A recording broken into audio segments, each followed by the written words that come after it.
ভার্সিটির শিক্ষকেরা আর শিক্ষার্থীরা আমাকে অহংকারী আর বেয়াদব বলেই জানে, কিন্তু কেউ আমার দিকে চোখে চোখ রেখে কথা বলার সাহস পায় না। ভার্সিটির সব ছেলেই আমার জন্য পাগল। কেমন মেয়ে আপনি? মিনিমাম মেয়েদের মতো আচরণ নেই তো আপনার মধ্যে। আমি আসি। আমাদের গল্পগুলো যদি ভালো লেগে থাকে তাহলে আমাদের চ্যানেলটি সাবস্ক্রাইব করে পাশে থাকবেন। ধন্যবাদ। আর আমি প্রিয়াঙ্কা। আমাদের গল্পগুলো যদি ভালো লেগে থাকে অবশ্যই আমাদের চ্যানেলকে সাবস্ক্রাইব করে পাশে থাকবেন। আর হ্যাঁ, ভিডিওটি সম্পূর্ণ শুনবেন। তোর অন্তত একবার ভাবা দরকার ছিল এই রিলেশন করার আগে। ও তোকে ছ্যাঁকা দিল, এখন ঠেলা সামলা। আমি জোস আছি, কোনো রিলেশন নেই আর কোনো ঝামেলাও নেই। তুই রিলেশন না থাকলে কি হবে? ভার্সিটির সব ছেলেরা তোর পেছনে ঘুরে, যেমন রূপ আর তেমনি সম্ভ্রান্ত পরিবার তোর। আর কি লাগবে তোর? বুঝতে হবে who I am, Ihita Chowdhury. Status তো অবশ্যই থাকবে। চোখ থেকে সানগ্লাস খুলে গাড়ি থেকে নেমে তিথি গাড়ি থেকে নামলো না। ভার্সিটিতে এসে গেছে, তবুও গাড়ি থেকে নামছে না। আমি তিথিকে বললাম, নামবি না নাকি তোকে সহ গাড়ি লক করে দিব? দাঁড়া, আসছি।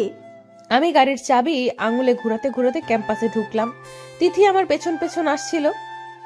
আমি আজকেও লেট করে ক্লাসরুমে ঢুকেছি, আর স্যারের পারমিশন না নিয়েই ক্লাসরুমে ঢুকে পড়লাম। গিয়ে ফার্স্ট বেঞ্চে বসে পড়ি। ক্লাসের ফার্স্ট বেঞ্চটা আমার জন্য বরাদ্দ। কেউ আমাকে কিছু বলার সাহস পায় না, কারণ আমার বাবার কথায় চলে এই ভার্সিটি। আর্থিক সব অনুদান বাবা দেয় এই ভার্সিটির। তবে আমি পড়াশোনার জন্য ভার্সিটিতে আসি না, উশৃঙ্খলতা দেখাতেই আসি। টিচার ক্লাস করাচ্ছে আর আমি হেডফোন কানে লাগিয়ে গান শুনছি। এইটা নতুন কিছু না, প্রতিদিনকার ঘটনা এটা। সবাই এইসব দেখে অভ্যস্ত। স্যার ক্লাস থেকে বের হয়ে যাওয়ার আগেই আমি বেরিয়ে গেলাম। পাশে তিথি বসা ছিল। তিথি ক্লাস করছিল।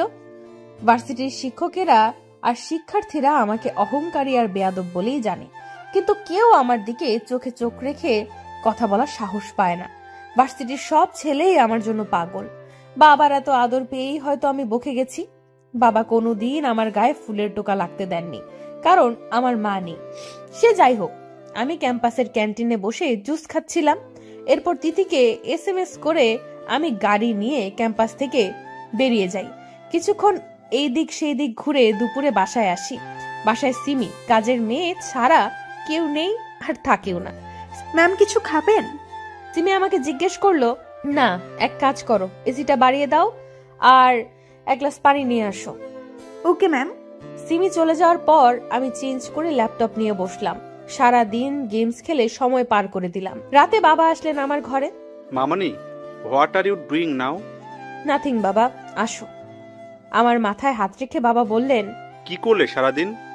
গান আর ল্যাপটপ। ডিনার করবে, এসো। আর তোমার জন্য একটা গিফট আছে, তাড়াতাড়ি এসো। আসছি। আমি নিচে যাই, তখন বাবা আমাকে একটা বড় প্যাকেট দিলেন আর একটা চাবি দিলেন। এগুলো কি বাবা?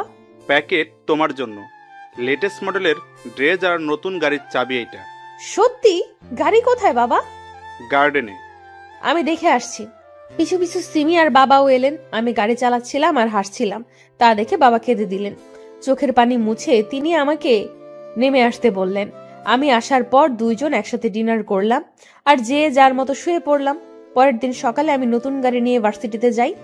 গাড়ি থেকে নামার সাথে সাথে পাশে থাকা কাদা দিয়ে একটা ছেলে আমার ড্রেস নষ্ট করে দেয়। ছেলেটা বাইক নিয়ে ঢুকছিল ভার্সিটিতে। আমি রেগে আগুন হয়ে যাই আর ছেলেটার কলার ধরে বলি, how dare you to spoil my dress. রাগে আমি তাতে দাঁত চেপে আছি। Ma'am, mind yourself. What did you say? তুই আমাকে বলছিস এই কথা? এই ছেলে, এই ছোট লোক, তোর এত বড় সাহস কি করে হয় ইহিতা চৌধুরীর সাথে এইভাবে কথা বলার? অব্র বাইক থেকে নামে, সাথে ছিল অব্রর ফ্রেন্ড, সেও নামে। আর আমার এমন আচরণ দেখে সবাই ক্যাম্পাসে জড়ো হয়। এই যে মিস, কথা সাবধানে বলুন। আমার বিহেভ ছোট লোকদের মতো করিনি যে এইভাবে আমায় অপমান করবেন। তুই কি ইউনিভার্সিটির স্টুডেন্ট? আগে তো তোকে দেখিনি। আর এই কারণে তুই জানিস না যে আমি কে আর তোর কি হাল করতে পারি। আমার জানার প্রয়োজন নেই।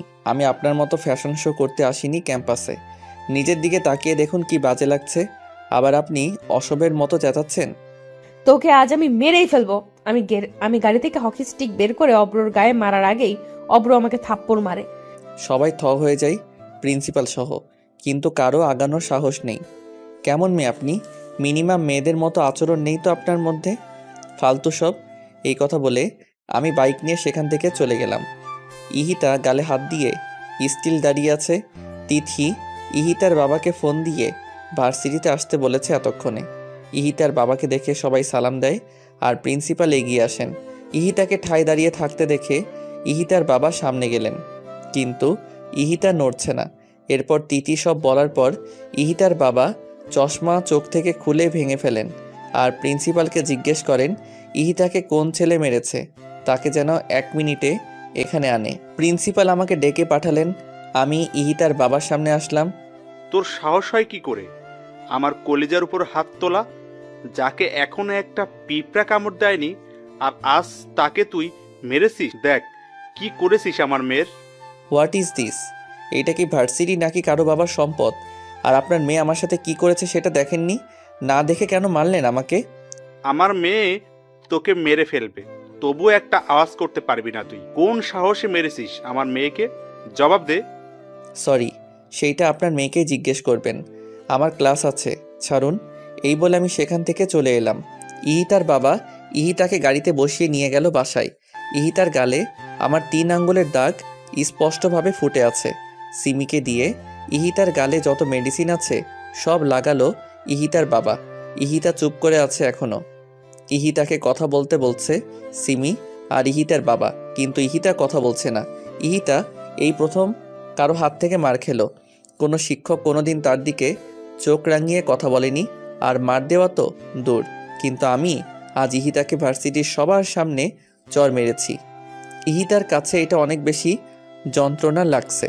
এক পর্যায়ে ইহিতা ঘরে সবকিছু ভাঙচুর করতে শুরু করে। আশরাফ চৌধুরী ইহিতাকে বলেন, মা, তোর যত খুশি ভাঙ, কিন্তু একটু কথা বল আর একটু শান্ত হ। বাবা, ওই ছেলেকে আমি আস্ত রাখবো না। ও আমায় মেরেছে। ইহিতা চৌধুরীকে মেরেছে। ও শেষ করে ফেলবো আমি ওকে। আমি নিজে ওকে শাস্তি দিব, তুই শুধু একটু শান্ত হ ইতিতা। এরপর ইহিতা চুপচাপ বিছানায় গিয়ে আয়নায় নিজের মুখ দেখছে। এখনো হাতের ছাপ দেখা যাচ্ছে। এরপর ইহিতা আয়নাও ভেঙে ফেলে। পরে 1 মাস ইহিতা ভার্সিটিতে যায়নি, এমনকি বাসা থেকেও বের হয়নি। ওইদিকে আমার ঠিকানা কেউ জানে না বলে ইহিতার বাবা আমাকে কিছু করতে পারেননি। 1 মাস পর ইহিতা ভার্সিটিতে যায়। আমি 4 তলায় আনমনে হয়ে দাঁড়িয়ে আছি। ইহিতার গাড়ি দেখে চমকে গেলাম। দ্রুত নিচে নেমে আসি। ইহিতা একটা বই হাতে নিয়ে ক্লাসরুমের দিকে যায়। আমি ইহিতাকে থামাই। ইহিতা পেছন ঘুরে রাগী দৃষ্টিতে তাকালো আমার দিকে। সরি, সেদিন আপনাকে থাপ্পড় মেরেছিলাম বলে। আমি চট করে রেগে গিয়ে কি করি আমার খেয়াল থাকে না, তাই ওইভাবে রিয়্যাক্ট করে ফেলেছিলাম।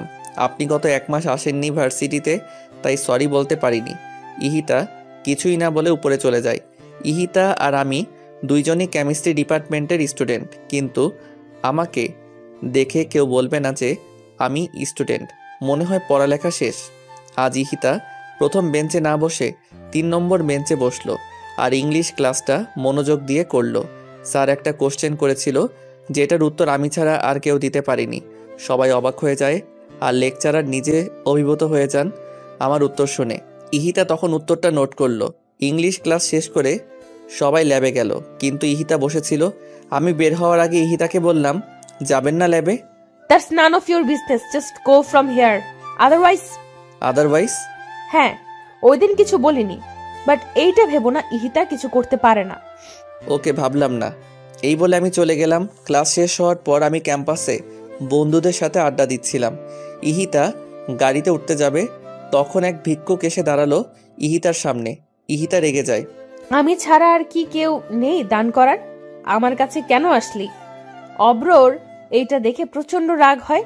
আমার সামনে দাঁড়িয়ে মানিব্যাগ থেকে 500 টাকার একটা নোট বের করে ভিক্ষুককে দিয়ে সেখান থেকে চলে যেতে বলল। গাড়ি বাড়ি থাকলেই মানুষ মানুষের মতো হয় না, অধিকাংশ ক্ষেত্রে কুকুরই হয়, যেমনটা আপনি নিচে। এই কথা বলে আমি 1 সেকেন্ড না দাঁড়িয়ে বাইক নিয়ে চলে গেলাম। আমি রাগে গাড়ি হাই স্পিডে চালিয়ে বাসায় এলাম। আমি বাবাকে ফোন করে বাসায় আসতে বললাম। বাবা অফিসের সব কাজ ফেলে বাসায় চলে আসলেন। বাবা, এই ভার্সিটিতে হয় ওই ছোট লোকটা থাকবে, নয়তো আমি। কোন ছোট লোক? ওই দিন যে আমায় মেরেছিল। ও আবার কি করেছে তোমায়? আজকে ও আমায় কুকুর বলেছে। কুকুর? হোয়াট? আমি এখনই প্রিন্সিপালের সাথে কথা বলছি। ওই ছেলেকে ভার্সিটি থেকে বের করে দিন। স্যার সেটা সম্ভব না। হোয়াট? আপনি আমাকে বলছেন সম্ভব নয়? সরি স্যার, ছেলেটা অনেক মেধাবী আর আউটস্ট্যান্ডিং পার্সোনালিটি। ওর মতো ভার্সিটিতে সেকেন্ড কপি নাই। আর সবচেয়ে বড় কথা, এইবার ভিপি ইলেকশনে ইতিতা মামুনির বিরুদ্ধে অব্র দাঁড়াবে। হোয়াট? আমার মেয়ের বিরুদ্ধে? হ্যাঁ স্যার, তাই আর সেই চান্সটা নেই বের করার। পরে ভার্সিটির ছেলেমেয়েরা খেপে যাবে আর কমিশনার পর্যন্ত গড়াবে এই ঘটনা। তাই আমি আর রিস্ক নিতে চাচ্ছি না, মাফ করবেন। আমি ফোন রেখে দিয়ে ইতিতাকে সব বললাম, আর ইতিতা রাগে ফ্লাওয়ার ভাস ভেঙে ফেলে। ওই ছেলের সাহস হয় কি করে ইহিতার বিরুদ্ধে দাঁড়ানোর? আর বাবা, তুমি কিছুই করতে পারছো না। মামনি, প্রিন্সিপাল যেখানে অনর সেখানে আমি কি করতে পারি? বাট তুই টেনশন করিস না, সবাই তোকেই জয়ী করবে। তুই মাথা ঠান্ডা করে একটু বাইরে থেকে ঘুরে আয়। নো, আমি কোথাও যাব না। পাগলামি করিস না ইতিতা, চল আমার সাথে, বাইরে যাব। রেডি হয়ে আসি। যা, তাড়াতাড়ি আসবি কিন্তু। ওকে। বাবা আমার মন ভালো করতে বাইরে ঘুরতে নিয়ে যায়। সিটি ম্যাক্সের সামনে আমি অব্রকে দেখি আয়মান মির্জা আর মিসেস আয়মান মির্জার সাথে। আমি বাবাকে বলি গাড়ি থামাতে। বাবা, ওই ছেলে এখানে কি করছে? তাও আয়মান মির্জার সাথে। আয়মান মির্জা? কই দেখি। দেখো। সত্যি তো আয়মান মির্জার সাথে এই ছেলে। আর এই ক্ষেত মার্কা ছেলেকে দেখ, কি স্মার্ট লাগছে। ব্যাপার কি? বাদ দাও, চলো। এই কথা বলে আমি সেখান থেকে চলে এলাম।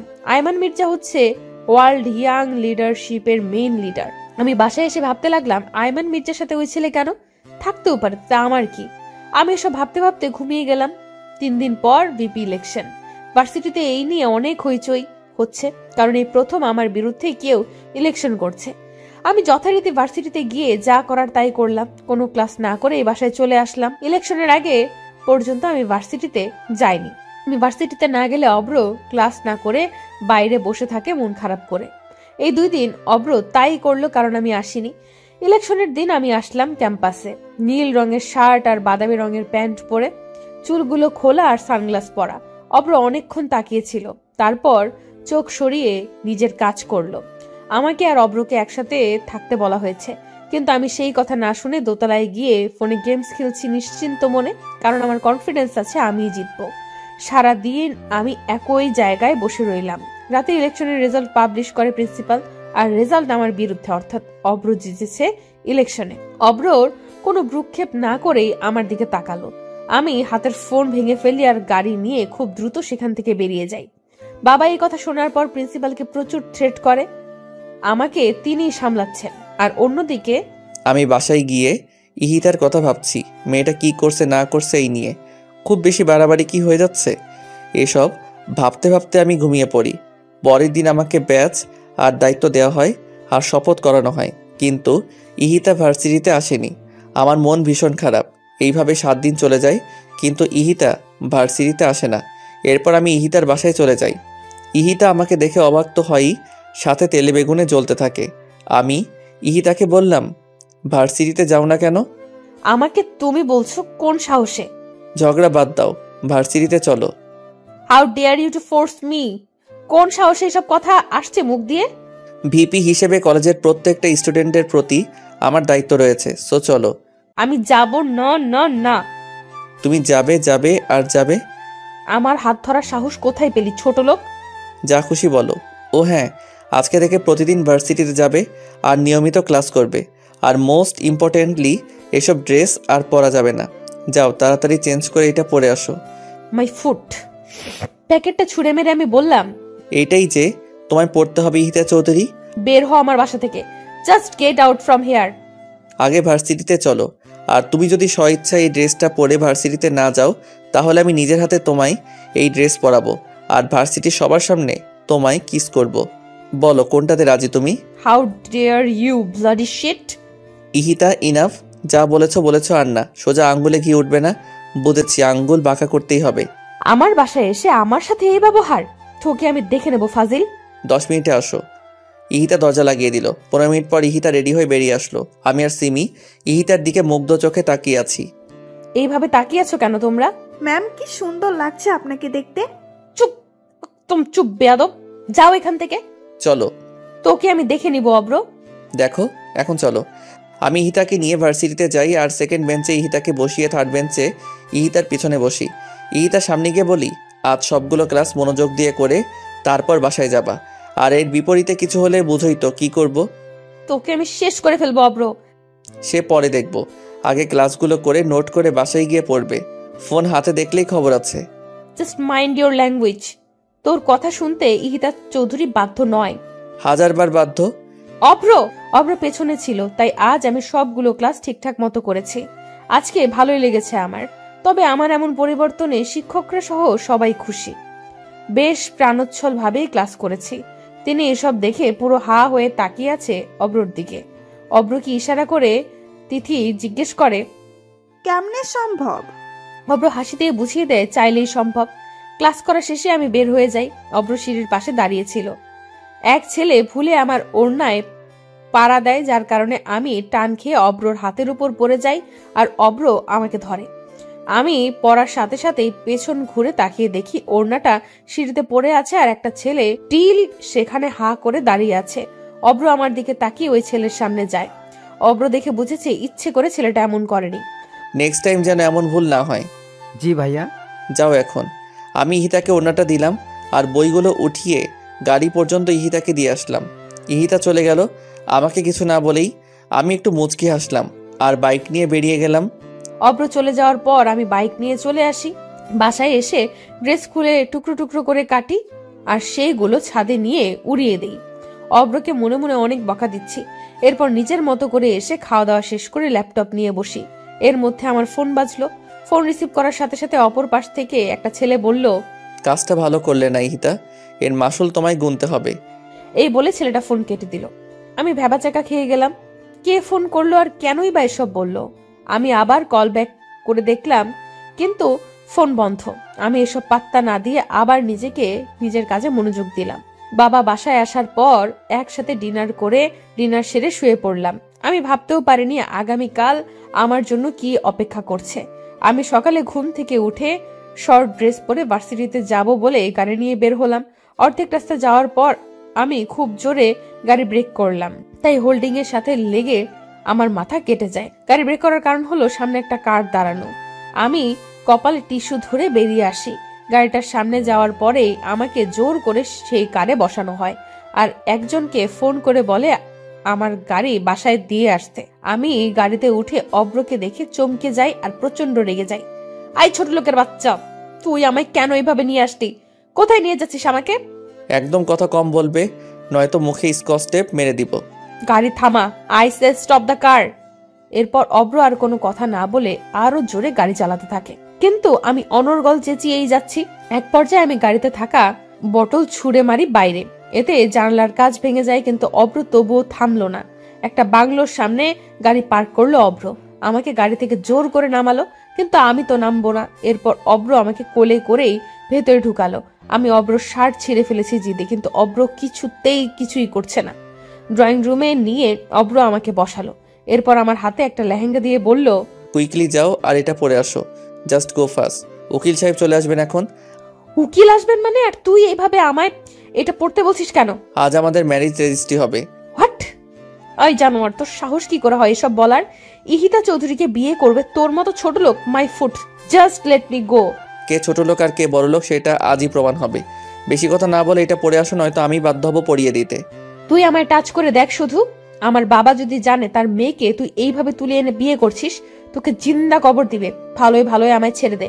এরপর অব্র নিজেই আমাকে জোর করে লেহেঙ্গা পরিয়ে দিল চোখ বন্ধ করে। অব্র জানে আমি পরবো না, তাই নিজেই পরিয়ে দিল। আমার যা মেকআপ করা ছিল তাতেই চলবে।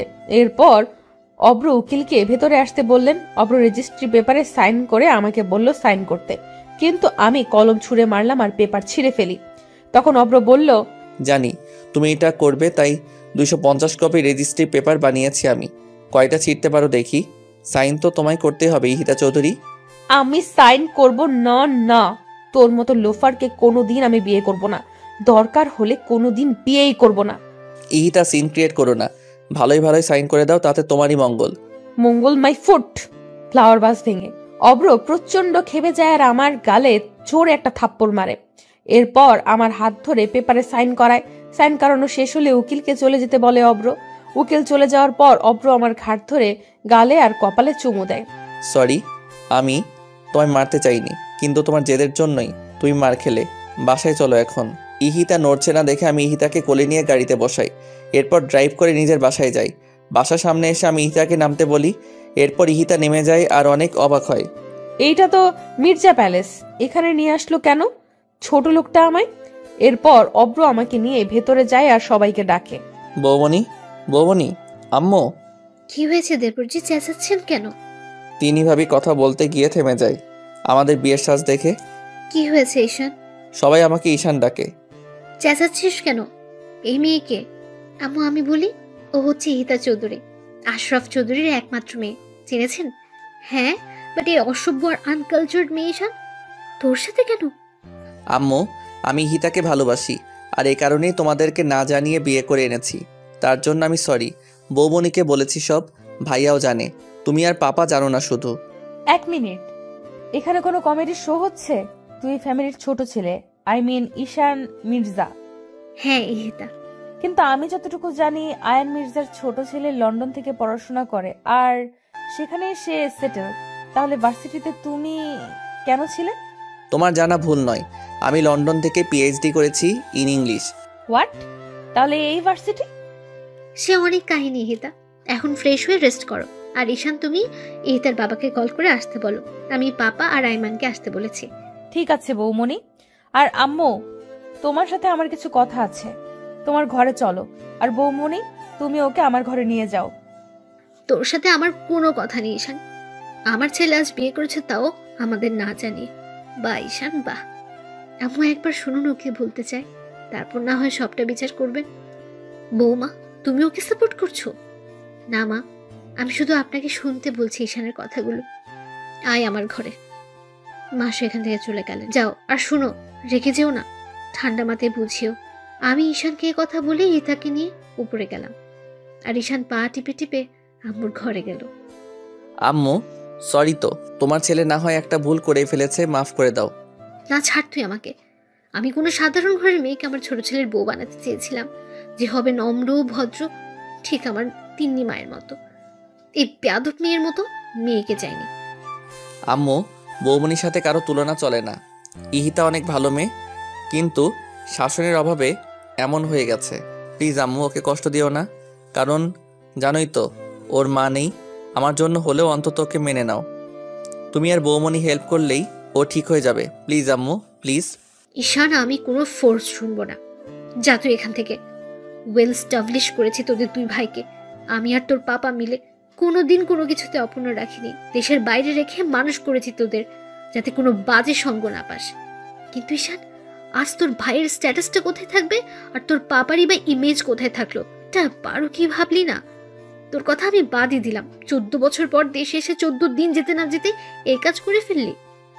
আম্মু, মাফ করে দাও আমায়। জীবনের প্রথম আর শেষ ভুল এইটাই। ঈশান, লিভ মি অ্যালোন। আম্মু। ঈশান, ডোন্ট বি ইমোশনাল। এসব আমার একদম পছন্দ নয়। আম্মু আসবো? আয়। ভাইয়া আম্মুকে একটু বোঝা না, দেখ আম্মু কিছুতেই বুঝতে চাইছে না। তুই যা, আমি দেখতেছি। ভাইয়া। ঈশান, যেতে বলছি না আমি? যাচ্ছি। বাবু, আমি তোর কাছ থেকে ওর হয়ে সাফাই শুনতে চাই না। আম্মু, তুমি কি ভেবে দেখেছো? ও তোমার ছোট ছেলে, আর আমাদের সবার কত আদরের। ও না হয় একটা ভুল করেই ফেলেছে, তাই বলে কি আমার ভাই কাঁদবে? তুমি বলো আম্মু। কোনোদিন তো আমাদের দুই ভাইয়ের চোখের পানি তুমি ফোলেরও পড়তে দাওনি, আর আজ ঈশান কাঁদতে কাঁদতে চলে গেল, সেটা দেখলে না আম্মু? মা কথাটি শুনে চুপচাপ দাঁড়িয়ে আছেন। আমি আবার বললাম, আম্মু প্লিজ আম্মু, মন খারাপ করো না। 5 বছর ধরে ঈশান ঈশিতাকে পাগলের মতো ভালোবাসে, যার কারণে ও বাংলাদেশে আসে। আজ কি ওর ভালোবাসা বৃথা যাবে আম্মু? 25 বছর ধরে আমি মানুষ করলাম, সেই মূল্য কি ও দিয়েছে বাবু? আম্মু, তোমার মূল্য ও কি করে দিবে? তোমার ভালোবাসার কোনো মূল্য আমাদের কাছে নেই আম্মু। ইহিতা ঠিক হয়ে যাবে, শুধু সময় লাগবে। তুমি আর তিন্নি ওকে সাপোর্ট করো, দেখবে সব ঠিক হয়ে গেছে। আম্মু, এই নাও নেকলেস, ইহিতাকে বরণ করো এইটা দিয়ে। আইমান একটা হীরার নেকলেস আমার হাতে দিয়ে বলল, বাবু প্লিজ আম্মু চলো। চল। থ্যাংক ইউ আম্মু, জানি তুমি বুঝবে। আমার আম্মু বেস্ট। হয়েছে, এখন চল ঈশানের ঘরে। আসো, ওদিকে আমি ঈশানের ঘরে গিয়ে থতমত খেয়ে গেলাম। দেওয়ালের সব জায়গায় ঈশানের ছবি। এত সুন্দর লাগছে ঈশানকে, যা আমি মুগ্ধ হয়ে শুধুই দেখছি। ভাবি বলল, এটাই আমার দেবর। আর এতদিন যে রূপ দেখেছো সেটা সাময়িক, শুধুমাত্র তোমার জন্য। আমার স্মার্ট দেবর তোমার জন্য খ্যাত সাজলো। এতে অবশ্য আমি আর তোমার ভাইয়া অনেক রিয়াক্ট করেছিলাম, কিন্তু ও পরে মানিয়ে নিয়েছে, কারণ লাভ এট ফার্স্ট সাইট বলে একটা কথা আছে। আপনাকে আমি পার্সোনালি চিনি না, কিন্তু আপনার বিষয়ে যতটুকু জানতাম আপনি তার থেকে অনেক বেশি ভালো। তাই? আমি মোটেও ভালো না, যখন বকবো তখন বুঝবে। তিন্নি আসবো? আসো। তুমি কখন আসলে? 20 মিনিট হবে। ঈশান কই? ও তো ঘরে আসে নাই। কেন, আম্মুর সাথে না ছিল? দাঁড়াও আম্মু, আমি ঈশানকে নিয়ে আসছি। আমি ছাদে গিয়ে ঈশানকে পেলাম, আর ঈশান দাঁড়িয়ে দাঁড়িয়ে কাঁদছে। ঈশান, তুই আবারও কাঁদছিস? ভাইয়া তুমি চল, কোথায়? সারপ্রাইজ আছে, চল। আমি ঈশানকে নিয়ে ঈশানের ঘরে গেলাম। ঈশানকে দেখে ইহিতা রেগে গেল, কিন্তু তিন্নির ইশারাতে থেমে গেল ইহিতা। মা ইহিতাকে নেকলেস পরিয়ে দিয়ে দোয়া করলেন, কিন্তু ইহিতা এতে ভ্রুক্ষেপই করলো না। ইহান আমাকে জড়িয়ে ধরলো। ভাইয়া তোকে কোনোদিন থ্যাঙ্কস দেইনি, আর আজও দিব না। শয়তান ছেলে, তোর কাছ থেকে আমি থ্যাঙ্কস চেয়েছি। ইউ আর বেস্ট ভাইয়া। এইসব পামে আমি ফুলছি না। হিংসা হচ্ছে কিন্তু আমার। তুমি আমার বরকে জড়িয়ে ধরে রেখেছো। বৌমনি, আগে আমার ভাই, তারপর তোমার বর। হইছে, তিনজন ফ্রেশ হয়ে নিচে আসেন। লাঞ্চ করতে হবে তো নাকি? পাপা আসুক। পাপা আসছে। আচ্ছা, তুমি আগে ঘরে আসো, কথা আছে আমার। চলো। এরপর সবাই ঈশানের ঘর থেকে চলে গেল। ঈশান আর ইহিতা দুজন দু প্রান্তে দাঁড়িয়ে আছে। ইহিতা আর আমি দুইজন দুই দিকে দাঁড়িয়ে আছি। আমি ইহিতাকে বললাম, লাঞ্চ করবে? ফ্রেশ হয়ে এসো। আমি গেস্ট রুমে যাচ্ছি ফ্রেশ হতে। আমি বাসায় যাব এন্ড রাইট নাও। ইহিতা, যা বলেছি করো, বেশি কথা বলে আমাকে রাগিও না। ঈশানের আসল রূপ কিন্তু তুমি দেখোনি। আসল রূপ? I don't care who are you. আমি আমার জায়গায় থাকলেই হবে। বিকেলে আমি বাসায় চলে যাব। আগে তো দেখো ঘর থেকে বাগানে যেতে পারো কিনা, আর বাসা তো অনেক দূর। তোর মন তো নির্লজ্জ, আমি খুব কম দেখেছি। এইটা স্বাভাবিক, ভালোবাসার কাছে নির্লজ্জ না হলে তা আদায় করা যায় না। ভালোবাসা মাই ফুট। তোর এই ভালোবাসাই তোকে বিপদে ফেললো। বিপদে পড়িনি, আর তুই বলার মতো সম্পর্ক না এখন তোমার আর আমার মধ্যে, তাই তুমি করে বলো। তুমি যাও, তোর মতো চিটারকে ইথিকা কখনোই তোকে তুমি বলবে না। ইহিতে একটা কথা বলি শুনো, আম্মু, পাপা, বৌমনি আর ভাইয়া, এই চারজন যাতে তোমার কাছ থেকে যথেষ্ট রেসপেক্ট পায়। আমাকে যা ইচ্ছা বলো তুমি, কিন্তু ওদের দিকে কোনোদিন চোখ তুলেও কথা বলবে না। সেই দিন তাহলে আমি কি করব তোমায় জানি না। এই বাসায় আমি থাকলে তো বিহেভের কথা আসবে। আমি আজই চলে যাব। ওই যে বললাম, গিয়ে আগে দেখাও। ইহিতা কিছু বলার আগে ভাবি নক করে রুমে। আমি আসতে বললাম ভাবিকে। ঈশান যাও, ফ্রেশ হয়ে আসো, আজকে সবাই একসাথে লাঞ্চ করব। যাচ্ছি, কিন্তু তোমার হাতে কি এইগুলো বৌমনি? যাও, পরে দেখতে পারবে। যাচ্ছি। ঈশান চলে যাওয়ার পর আমি ইহিতার সামনে গিয়ে দাঁড়ালাম আর ইহিতাকে বললাম, ইহিতা ফ্রেশ হয়ে এই শাড়ি আর গহনাগুলো পরবে। ইহিতার হাতে দিয়ে বললাম, হোয়াট? আমি এসব পড়তে পারবো না, আমাকে টি শার্ট দিন। ইহিতা, মির্জা পরিবারের বউরা কখনো এসব পরে না। এই পরিবারের একটা ট্রেডিশন আছে, তোমাকেও সেটা মানতে হবে, অন্তত দিনের বেলাতে। বৌমনি, আই কান্ট। ইহিতা, তুমি পারবে। তুমি শাড়ি পরে দেখো কতটা ভালো লাগবে তোমাকে। আর আজ তোমার আর ঈশানের সবচেয়ে মধুর একটা দিন। নিজেকে সুন্দরভাবে সাজাও ওর জন্য, দেখবে ও অনেক খুশি হবে। বৌমনি, আমার কোনো ইচ্ছে নেই ওই স্টুপিডটার জন্য শাস্তে। ওকে আমি ঘৃণা করি, জাস্ট হেট হিম। সময় হোক তখন বুঝবা ঈশান কি আর কেমন। এখন চটপট রেডি হয় না। ওর সম্পর্কে জানার কোনো ইন্টারেস্ট নেই আমার, আর আমি শাড়ি পরতে পারি না। আমি হেল্প করব। যাও গোসল করে আসো আগে, ওয়াশরুমে টাওয়াল রাখা আছে। যাচ্ছি। ইহিতা বের হয়ে আসার পর আমি ইহিতাকে সুন্দর করে সাজিয়ে দিলাম আর ইহিতাকে শাড়ি আর গহনা পরিয়ে দিলাম। দেখো তো এখন কেমন লাগছে নিজেকে। ইহিতা অবাক হয়ে যায় নিজেকে দেখে। শাড়ির সাথে যেই ইথিকাকে যায় না, সেই ইথিকা আজ শাড়ি পরেছে আর গা ভর্তি গহনা। অবাক লাগছে নিজেকে দেখে। কি বললে না কেমন লাগছে? বৌমনি, এতগুলো গহনা পরতে পারছি না, খুলে রাখি এগুলো। না, অভ্যাস করতে হবে। কিন্তু অনেক ভারী তো। কিচ্ছু হবে না, এখন নিচে চলো। আমি ইহিতাকে ডাইনিং এ বসালাম আর শৈলীকে বললাম সবাইকে ডেকে নিয়ে আসতে। আইমান আম্মু দুজন এসে গেছে। ঈশানের পাপা এখনো আসেনি। আমি পাপাকে ডেকে নিয়ে আসলাম। ইহিতাকে দেখে পাপা বললেন, মার্শাআল্লাহ, আমাদের ঈশানের পছন্দ আছে বলতে হবে। রাহেলা, পাপা দেখতে হবে তো ভাইয়াকার। ভাবি আমাকে ইশারা করে বলল পাপাকে সালাম করতে। আমি সালাম করে দিলাম। আমি সালাম দিলাম শুধু, আর কিচ্ছু বলল না। ঈশান চুল নাড়াতে নাড়াতে সিঁড়ি দিয়ে নামছিল। চেয়ার টান দিয়ে বসতে যাবে, তখন সরাসরি আমার দিকে চোখ পড়ে ঈশানের। ভাই আর ভাবি দুজনের দিকে তাকিয়ে হাসছে। ঈশান হা করে সবার সামনে তাকিয়ে আছে আমার দিকে। আমিও ঈশানকে এইভাবে দেখে কয়েক সেকেন্ড তাকিয়েছিলাম, পরে আবার চোখ সরিয়ে নেই। ভাইয়া ঈশানের পায়ে চিমটি দেয় আর ঈশানের কানের সামনে গিয়ে বলে, এভাবে তাকিয়ে আছিস কেন? আজ প্রথম দেখলি নাকি? ঈশান থতমত খেয়ে যায় ভাইয়ার কথা শুনে। ভাবি যখন ঈশানের প্লেটে ভাত দিচ্ছিল তখন ঈশানকে আস্তে করে বলে, রাতে দেখো মন ভরে, এখন খাও। তখনও ঈশান আমার দিকে অপলকে তাকিয়েছিল। ভাবি ঈশানকে আমার পাশে গিয়ে বসতে বলল। ঈশান তখন উঠে গিয়ে আমার পাশে বসে। ভাবি ভাইয়ার পাশে বসে পড়ে। সবাই খাওয়া শেষ করে, কিন্তু আমি খাচ্ছি না। মিসেস মির্জা বললেন, এটা খাচ্ছ না কেন? বসে আছো যে? ঠিকই তো। ইহিতা, কি হয়েছে? খাচ্ছ না কেন? রান্না ভালো হয়নি?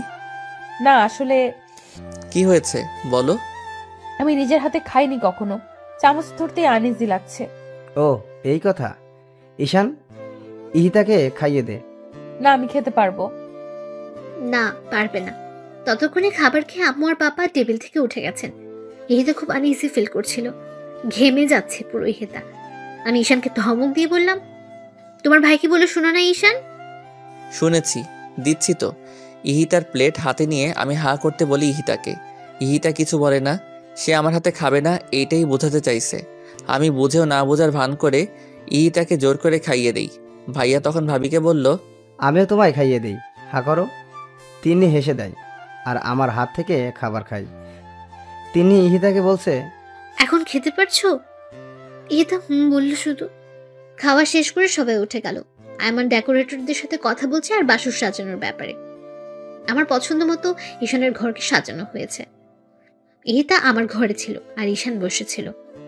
সন্ধ্যায় ইহিতার বাবা মির্জা প্যালেসে আসলেন। ঈশানের উপর প্রচন্ড রেগে যান উনি। তারপর আয়মান ওনাকে বোঝায়, কিন্তু উনি মানতেই চাচ্ছেন না। কেন চাচ্ছেন না সে কারণও বলছেন না।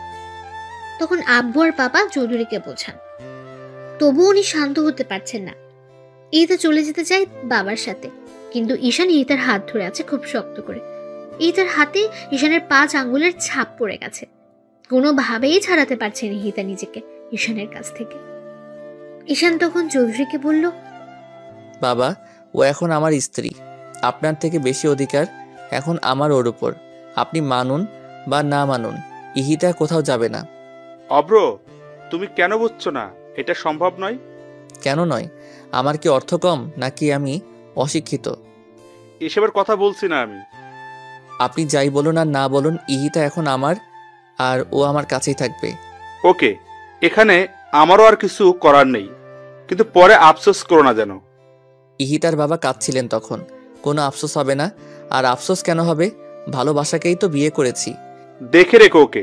মির্জা সাহেব, দেখে রাখবেন আমার মেয়েটাকে। কখনো চুল পরিমাণ কষ্ট দেয়নি ওকে। আপনি চিন্তা করবেন না চৌধুরী সাহেব, আমরা আছি। এরপর ইহিতার বাবা চলে গেলেন। ইহিতা কাঁদছিল বাবার কান্না দেখে। ইহিতার চোখে পানি আমি এই প্রথম দেখলাম। আমি ইহিতার চোখের পানি মুছে দিলাম আর হাত ছেড়ে দিলাম। আমি ইহিতার হাত ছেড়ে দেই। ইহিতার ফর্সা হাত নীল রঙের হয়ে গেছে। আমি দেখে ভয় পেয়ে যাই। ভাবি মলম নিয়ে আসে তাড়াতাড়ি করে। আমি মলম লাগাতে যাব, তখন ইহিতা বলে, লাগবে না, ব্যথা পাইনি আমি। এই কথা বলে আমি উপরে চলে যাই। ঈশানও মলম নিয়ে পিছু পিছু আসে। আমি গেস্ট রুমে গিয়ে বসি আর চাদর খামচাচ্ছি জেদে। ঈশান এইটা দেখে বুঝতে পারলো আমি অনেক রেগে আছি। ঈশান আমার সামনে আসলো, আমার হাত টান দিয়ে নিজের পায়ের উপর রাখে। কি হচ্ছে কি? ইহিতা প্লিজ মলমটা লাগাতে দাও। আমি সরি, বুঝিনি এমন হয়ে যাবে। Don't touch, just leave me alone. Ihita please. No, I am all right. যা ইচ্ছে হয় আমাকে বলো, কিন্তু মলমটা লাগাতে দাও হাতে, নয়তো ব্যথা করবে আর ফুলে যাবে। যাক, তুই হ্যাপি হবি তো তখন। ইহিতা, এটা কি ধরনের কথা বলার স্টাইল? সরি, পারমিশন না নিয়ে আসার জন্য। আরে না বৌমনি, পারমিশন কিসের? বসো। এই ঘরে কেন তোমরা? তোমাদের ঘরে যাও। না, আমি এখানেই থাকবো, ওই ঘরে যাব না। ঈশান বাইরে যাও তো, আর এটা দিয়ে যাও, আমি লাগিয়ে দিচ্ছি। কিন্তু বৌমনি। যাও। আচ্ছা যাচ্ছি। ঈশান চলে গেল। আমি ইতার পাশে বসে ইতার হাতে মলম লাগিয়ে দিচ্ছি আর ইতাকে বলছি, জানো ইতা, স্বামী হচ্ছে মেয়েদের শ্রেষ্ঠ অলংকার। না। একটা মেয়ের যখন বিয়ে হয়, তার বেস্ট ফ্রেন্ড, বয়ফ্রেন্ড, রাগ অভিমানের সাথী সব যে স্বামী হয় সেটা জানো? না। যখন ওর আর আমার বিয়ে হয় তখন আমি কেবল ইন্টার পরীক্ষা দিয়েছি, আর ও তখন ইউরোপিয়ান 8টা কান্ট্রি লিডারশিপে, আর এখন ও তো পুরো ওয়ার্ল্ডেরই। তো বুঝতেই পারছো ওর আর আমার বয়সের গ্যাপটাও 8 বছরের। সে যাই হোক, যেদিন ওর আর আমার বিয়ে হলো সেদিন আমি ভয়ে কান্না করে দিয়েছিলাম এই বাড়িতে এসে। তখন আম্মু আর ও মিলে আমায় নর্মাল করলো। যখন ওর সাথে আমাকে ওর ঘরে নিয়ে আসলো তখন তো আমি যাবো না বলে একদম ফ্লোরে বসেছিলাম। এটা দেখে ঈশানা আরো হাসছিল।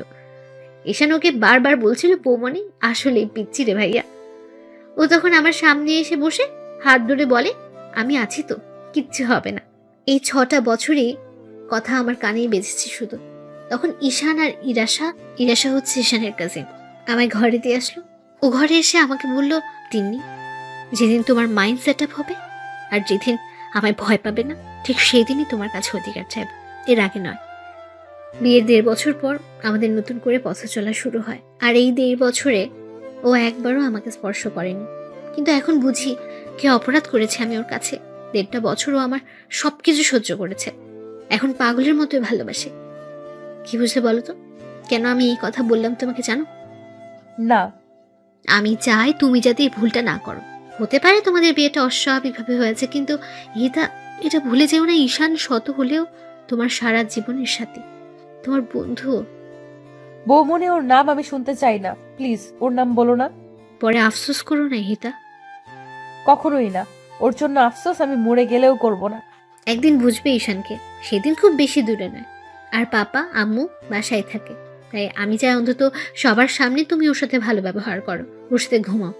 ইম্পসিবল বৌমনি। হিতা, এই পরিবারে একটা সম্মান আছে। একটু ভুলের জন্য পাপা কথা শুনবে, ও কথা শুনবে, ঈশান কথা শুনবে, সেটা কি ভালো হবে বলো? তাহলে আমাকে কি ওই স্টুপিডটার সাথে ঘুমাতে হবে? হ্যাঁ হিতা, সেটা তুমি না চাইলেও করতে হবে, কিচ্ছু করার নেই। বৌমনি, আমি পারবো না। চলো আমার সাথে।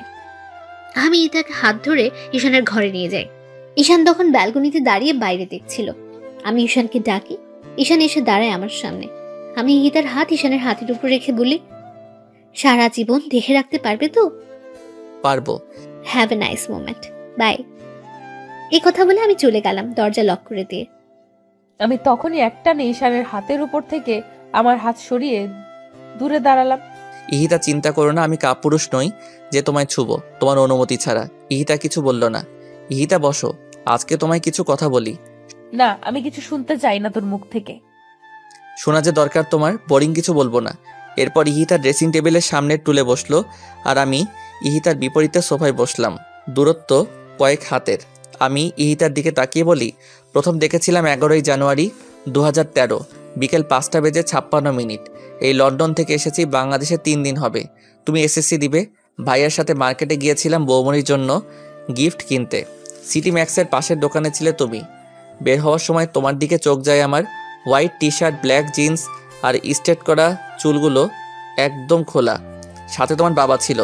আমি এক দৃষ্টিতে তোমার দিকে তাকিয়েছিলাম। তখন ভাইয়া বলল, এমন করে কি দেখছি? আমি বললাম, একটা পরীকে। তখন ভাইয়া হেসে দিল আর বলল, ওই মেয়ের ডিটেলস আমার জানা, বাসায় চলো বলছি। আমি তখন ভাইয়াকে জিজ্ঞেস করেছিলাম, কিভাবে চিনো? ভাইয়া বলল, আশরাফ চৌধুরী মেয়েকে সবাই চিনে। তখন ভাইয়া সব বলল, তোমার জেদ, তোমার অহংকার, তোমার ডোন্ট কেয়ার অ্যাটিটিউড সম্পর্কে। আমি তখন ভাইয়াকে প্রমিস করেছিলাম ওকে আমি আমার করব। তখন থেকে শুরু হলো আমার ভাবনা তোমায় নিয়ে। যতই ভাবতাম ততই ভালো লাগতো। লন্ডনে আমার রুমে তোমার ছবি লাগানো, সেইগুলো দেখতাম আর ভাবতাম কবে তুমি বড় হবে। যখন আমার পিএইচডি কমপ্লিট হলো তখনই ভাইয়াকে বলে প্ল্যান করে তোমার ভার্সিটিতে যাই। প্রিন্সিপাল স্যার সব জানেন। আর যেদিন তোমায় চর মেরেছিলাম সেই দিন আমি নিজের হাত কেটেছি। এই দেখো। ইহিতার সামনে হাত বাড়িয়ে দিয়ে, বৌমনি খুব বকেছিল সেই দিন যখন তুমি আমার দেওয়া ড্রেসটা কেটে ফেলেছিলে। তখন অনেক রাগ হয় আমার, আর তাই আমি তোমাকে এইভাবে বিয়ে করে নিয়ে আসি। বলো, আমার ভাবনা আর আমার কাজে কি কোনো ভুল ছিল? একটাই তোর ভুল, সেইটা আমায় ভালোবাসা আর বিয়ে করা। সেই ভুল তুমি চাইলেই শুধরে দিতে পারো। মরে গেলেও না, কখনো তোকে মেনে নিব না আমি, শুনেছিস তুই? তাহলে তো আমার পাগলামি অ্যাপ্লাই করতে হবে আমার বউয়ের উপর। How dare you! তোর বউ কে? এই সুন্দরী আর পরীটা।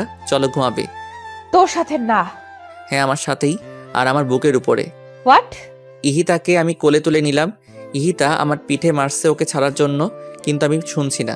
আমি ইহিতাকে ফুল দিয়ে সাজানো বিছানায় শুয়ে দিলাম। ইহিতা এক সাইড হয়ে শুয়ে পড়লো। আমি বিছানায় শুই আর ইহিতাকে টেনে ওর পাশে নিয়ে আসি। আমাকে তুই টাচ করবি না, তুই তোর মতো থাক আর আমায় আমার মতো থাকতে দে। না, তোমায় টাচ করার পুরো অধিকার আছে আমার, কিন্তু এখন যদি তুমি চুপচাপ আমার কাছে না ঘুমাও তাহলে তোমার সাথে নেক্সটে যা করব তার জন্য তুমি প্রস্তুত থাকবে না ইহিতা। সো বুঝতেই পারছো কি করব। ঈশান, তুই আমাকে তুলে নিয়ে বিয়ে করেছিস বলে আমার সব স্বাধীনতা আর চাওয়া পাওয়া হরণ করে নিসনি। আমাকে আমার মতো থাকতে না দিলে অবস্থা তোর আরো খারাপ হবে। ইহিতা চুপ করো, পাশে ভাইয়া ডুম।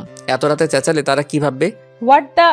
আমার বুক সেলফ অফ মরিয়াম, মুখে হাত দিয়েছিস কেন? ঘুমাও তো, আর যেভাবে আছো সেইভাবেই ঘুমাও। ঈশান, ছাড় আমায়। এই মেয়ে তো আমার কথাই শুনছে না। স্কচটেপ নিয়ে আসবো এখন, দেখো। তুই আমায়। আমি কিছু বলার আগেই ঈশান আমাকে কিস করে দেয় আর আমি চুপ হয়ে রাগী দৃষ্টিতে তাকিয়ে থাকি ঈশানের দিকে। আর ঈশান আমাকে জড়িয়ে ধরে ঘুমিয়ে যায়। আমি আনইজি তো ফিল করছি, সাথে রেগেও আছি। এই ছেলে পেয়েছেটা কি? যখন ইচ্ছে আমায় মারবে আর যখন ইচ্ছে আমায় কিস করবে। আমি সব রাগ একসাথে করে ঘুমিয়ে পড়ি। সকালবেলা আমি ঘুম থেকে জেগে দেখি ঈশান এখনো আমাকে জড়িয়ে ধরে ঘুমাচ্ছে আর আমার গলায় ঈশানের মুখের খোঁচা খোঁচা দাড়ি লাগছে। আমি একটু সরে গিয়ে উঠতে যাই, তখন দেখি আমার শাড়ির আঁচল ঈশানের পিঠের নিচে। আমি লজ্জায় শেষ হয়ে যাই। এই ঈশানকে ডাকলেই তো উঠে যাবে, এইভাবে আরো লজ্জা পাবো। এখন কি করব কিছুই ভেবে পাচ্ছি না। ঈশানের প্রতি রাগ হচ্ছে, কেন আমাকে জড়িয়ে ধরতে গেল। আমি নড়াচড়া করতে থাকি অস্থিরতায়। ঈশানের ঘুম ভেঙে যায় নড়াচড়াতে। ঈশান দেখে আমি জেগে গেছি আর কাপড় চোপড় ঠিক নেই, শাড়ি পরার অভ্যাস নেই। তাই ঈশান আমার দিকে তাকিয়ে মুচকি হাসি দেয়। আমার তো তখন রাগে গা জ্বলতে থাকে। আমি একটানে শাড়ির আঁচলটা পরে বিছানা থেকে উঠে শাড়িটা ঠিক করতে থাকি। পারছি না ঠিক করতে, আবার সব খুলে যাচ্ছে। আমি হাতের উপর মাথা রেখে মায়াবী দৃষ্টিতে দেখছি ইহিতার কর্মকাণ্ড আর হাসছি। আওয়াজ না করে হাসছি যাতে ইহিতা শুনতে না পায়। ইহিতার সিল্কি চুলগুলো জট করে আছে, গয়নাগুলো উলটপালট হয়ে সরে গেছে। ইহিতা যত শাড়ি ঠিক করেছে ততই খুলে যাচ্ছে। ইহিতা এবার প্রচণ্ড ক্ষেপে যায়, শাড়ি ফেলে দিয়ে বিছানায় বসে পড়ে। আমার দিকে একবারও তাকাচ্ছে না ইহিতা। আমি বিছানা থেকে উঠে ইহিতাকে দাঁড় করাই আর ইহিতার শাড়ি ঠিক করে দেই। ইহিতার চুল ঠিক করে দেয়। ইহিতা বিরক্ত হয়ে সহ্য করলো। ইহিতা রেডি হয়ে ভাবির কাছে গেল। ভাবি টেবিলে খাবার সার্ভ করছিল আর ভাইয়া কফি খাচ্ছিল। ইহিতা ভাবিকে বলল, গুড মর্নিং বৌমনি আর গুড মর্নিং ভাইয়া। Good morning Ihita. দুজন একসাথে বললাম। ঈশান কই? জানি না। আচ্ছা বসো তুমি। ইহিতা বসে পেপার পড়ছিল। ইহিতার বাবা আসলো। বাবাকে দেখে ইহিতা দাঁড়িয়ে যায় আর জড়িয়ে ধরে। চৌধুরী সাহেব আমার হাতে এক ব্যাগ ওষুধ দিয়ে যান, কিন্তু সবগুলোর নাম ওঠানো। আমি অবাক হয়ে যাই। আঙ্কেল, এই মেডিসিনগুলো কেন? ইতিরাকে প্রতিদিন 2টা করে খাইয়ে দিও, মনে করে প্লিজ। আমার মানুটাকে দেখো। কিন্তু আঙ্কেল, এতগুলো মেডিসিন, তাও নাম ছাড়া। আর কিসের ওষুধ এগুলো? আমার বুঝ হওয়ার পরেই দেখছি বাবা প্রতিদিন 2টা করে এই ওষুধ আমায় খাওয়ায়, কিন্তু কোনো দিন বলেনি কিসের ওষুধ। আঙ্কেল বলেন কিসের ওষুধ? এত কিছু বলতে পারবো না, আমার অফিসের টাইম হয়ে গেল, যেতে হবে। আর ওষুধগুলো খাইয়ে দিও প্লিজ। এ কথা বলে হনহন করে বেরিয়ে যায় হিতার বাবা। আমি আর আইমান দুজনের দিকে তাকিয়ে আছি। ইহিতা ওষুধগুলো নিয়ে ঘরে চলে আসে। ঈশানকে কেউ কিছু বলল না, সবাই নর্মালি নিল ব্যাপারটা, কিন্তু আমার মনে খটকা লেগে গেল। আমি সবাইকে খাবার সার্ভ করলাম, সবাই খেয়ে দিয়ে উঠে গেল। আমি আইমানকে বললাম ইহিতার ব্যাপারটা। আইমান আমাকে বলল, হবে হয়তো কিছু, বাদ দাও, খেতেই পারে। আমিও আর মাথা ঘামালাম না। আমি ইহিতাকে ওষুধ খেতে বললাম। ইহিতা ওষুধ খাওয়ার পর আমি ইহিতাকে ছবির অ্যালবাম দেখাতে বসলাম। পাশে ঈশান বসে জুস খাচ্ছে। আইমান অফিসে। আমি ইহিতাকে আগে আমাদের বিয়ের ছবি দেখালাম। ইহিতা হাসছে আর দেখছে, আর ঈশান ইহিতার দিকে মন্ত্রমুগ্ধ হয়ে তাকিয়ে আছে। এরপর আমি ঈশানের ছবি দেখালাম ইহিতাকে। আমি হা হয়ে দেখছি আর পাতা উল্টাচ্ছি। অনেক সুন্দর লাগছে ঈশানকে। এরপর আমি আর চোখে ঈশানকে দেখলাম। এমনিতেও ঈশান দেখতে মাশাআল্লাহ। একটু পর ঈশানের ফোনে ঈশানের বেস্ট ফ্রেন্ড নাদিরা কল করলো। ঈশান আমার আর বৌমনির সামনেই ফোন রিসিভ করলো। হ্যালো নাদিরা, কেমন আছিস? হ্যাঁ, আমিও ভালো আছি। বাংলাদেশে আসছিস কবে? তাড়াতাড়ি আয়। এসব শুনে আমি রাগে দাঁড়িয়ে যাই।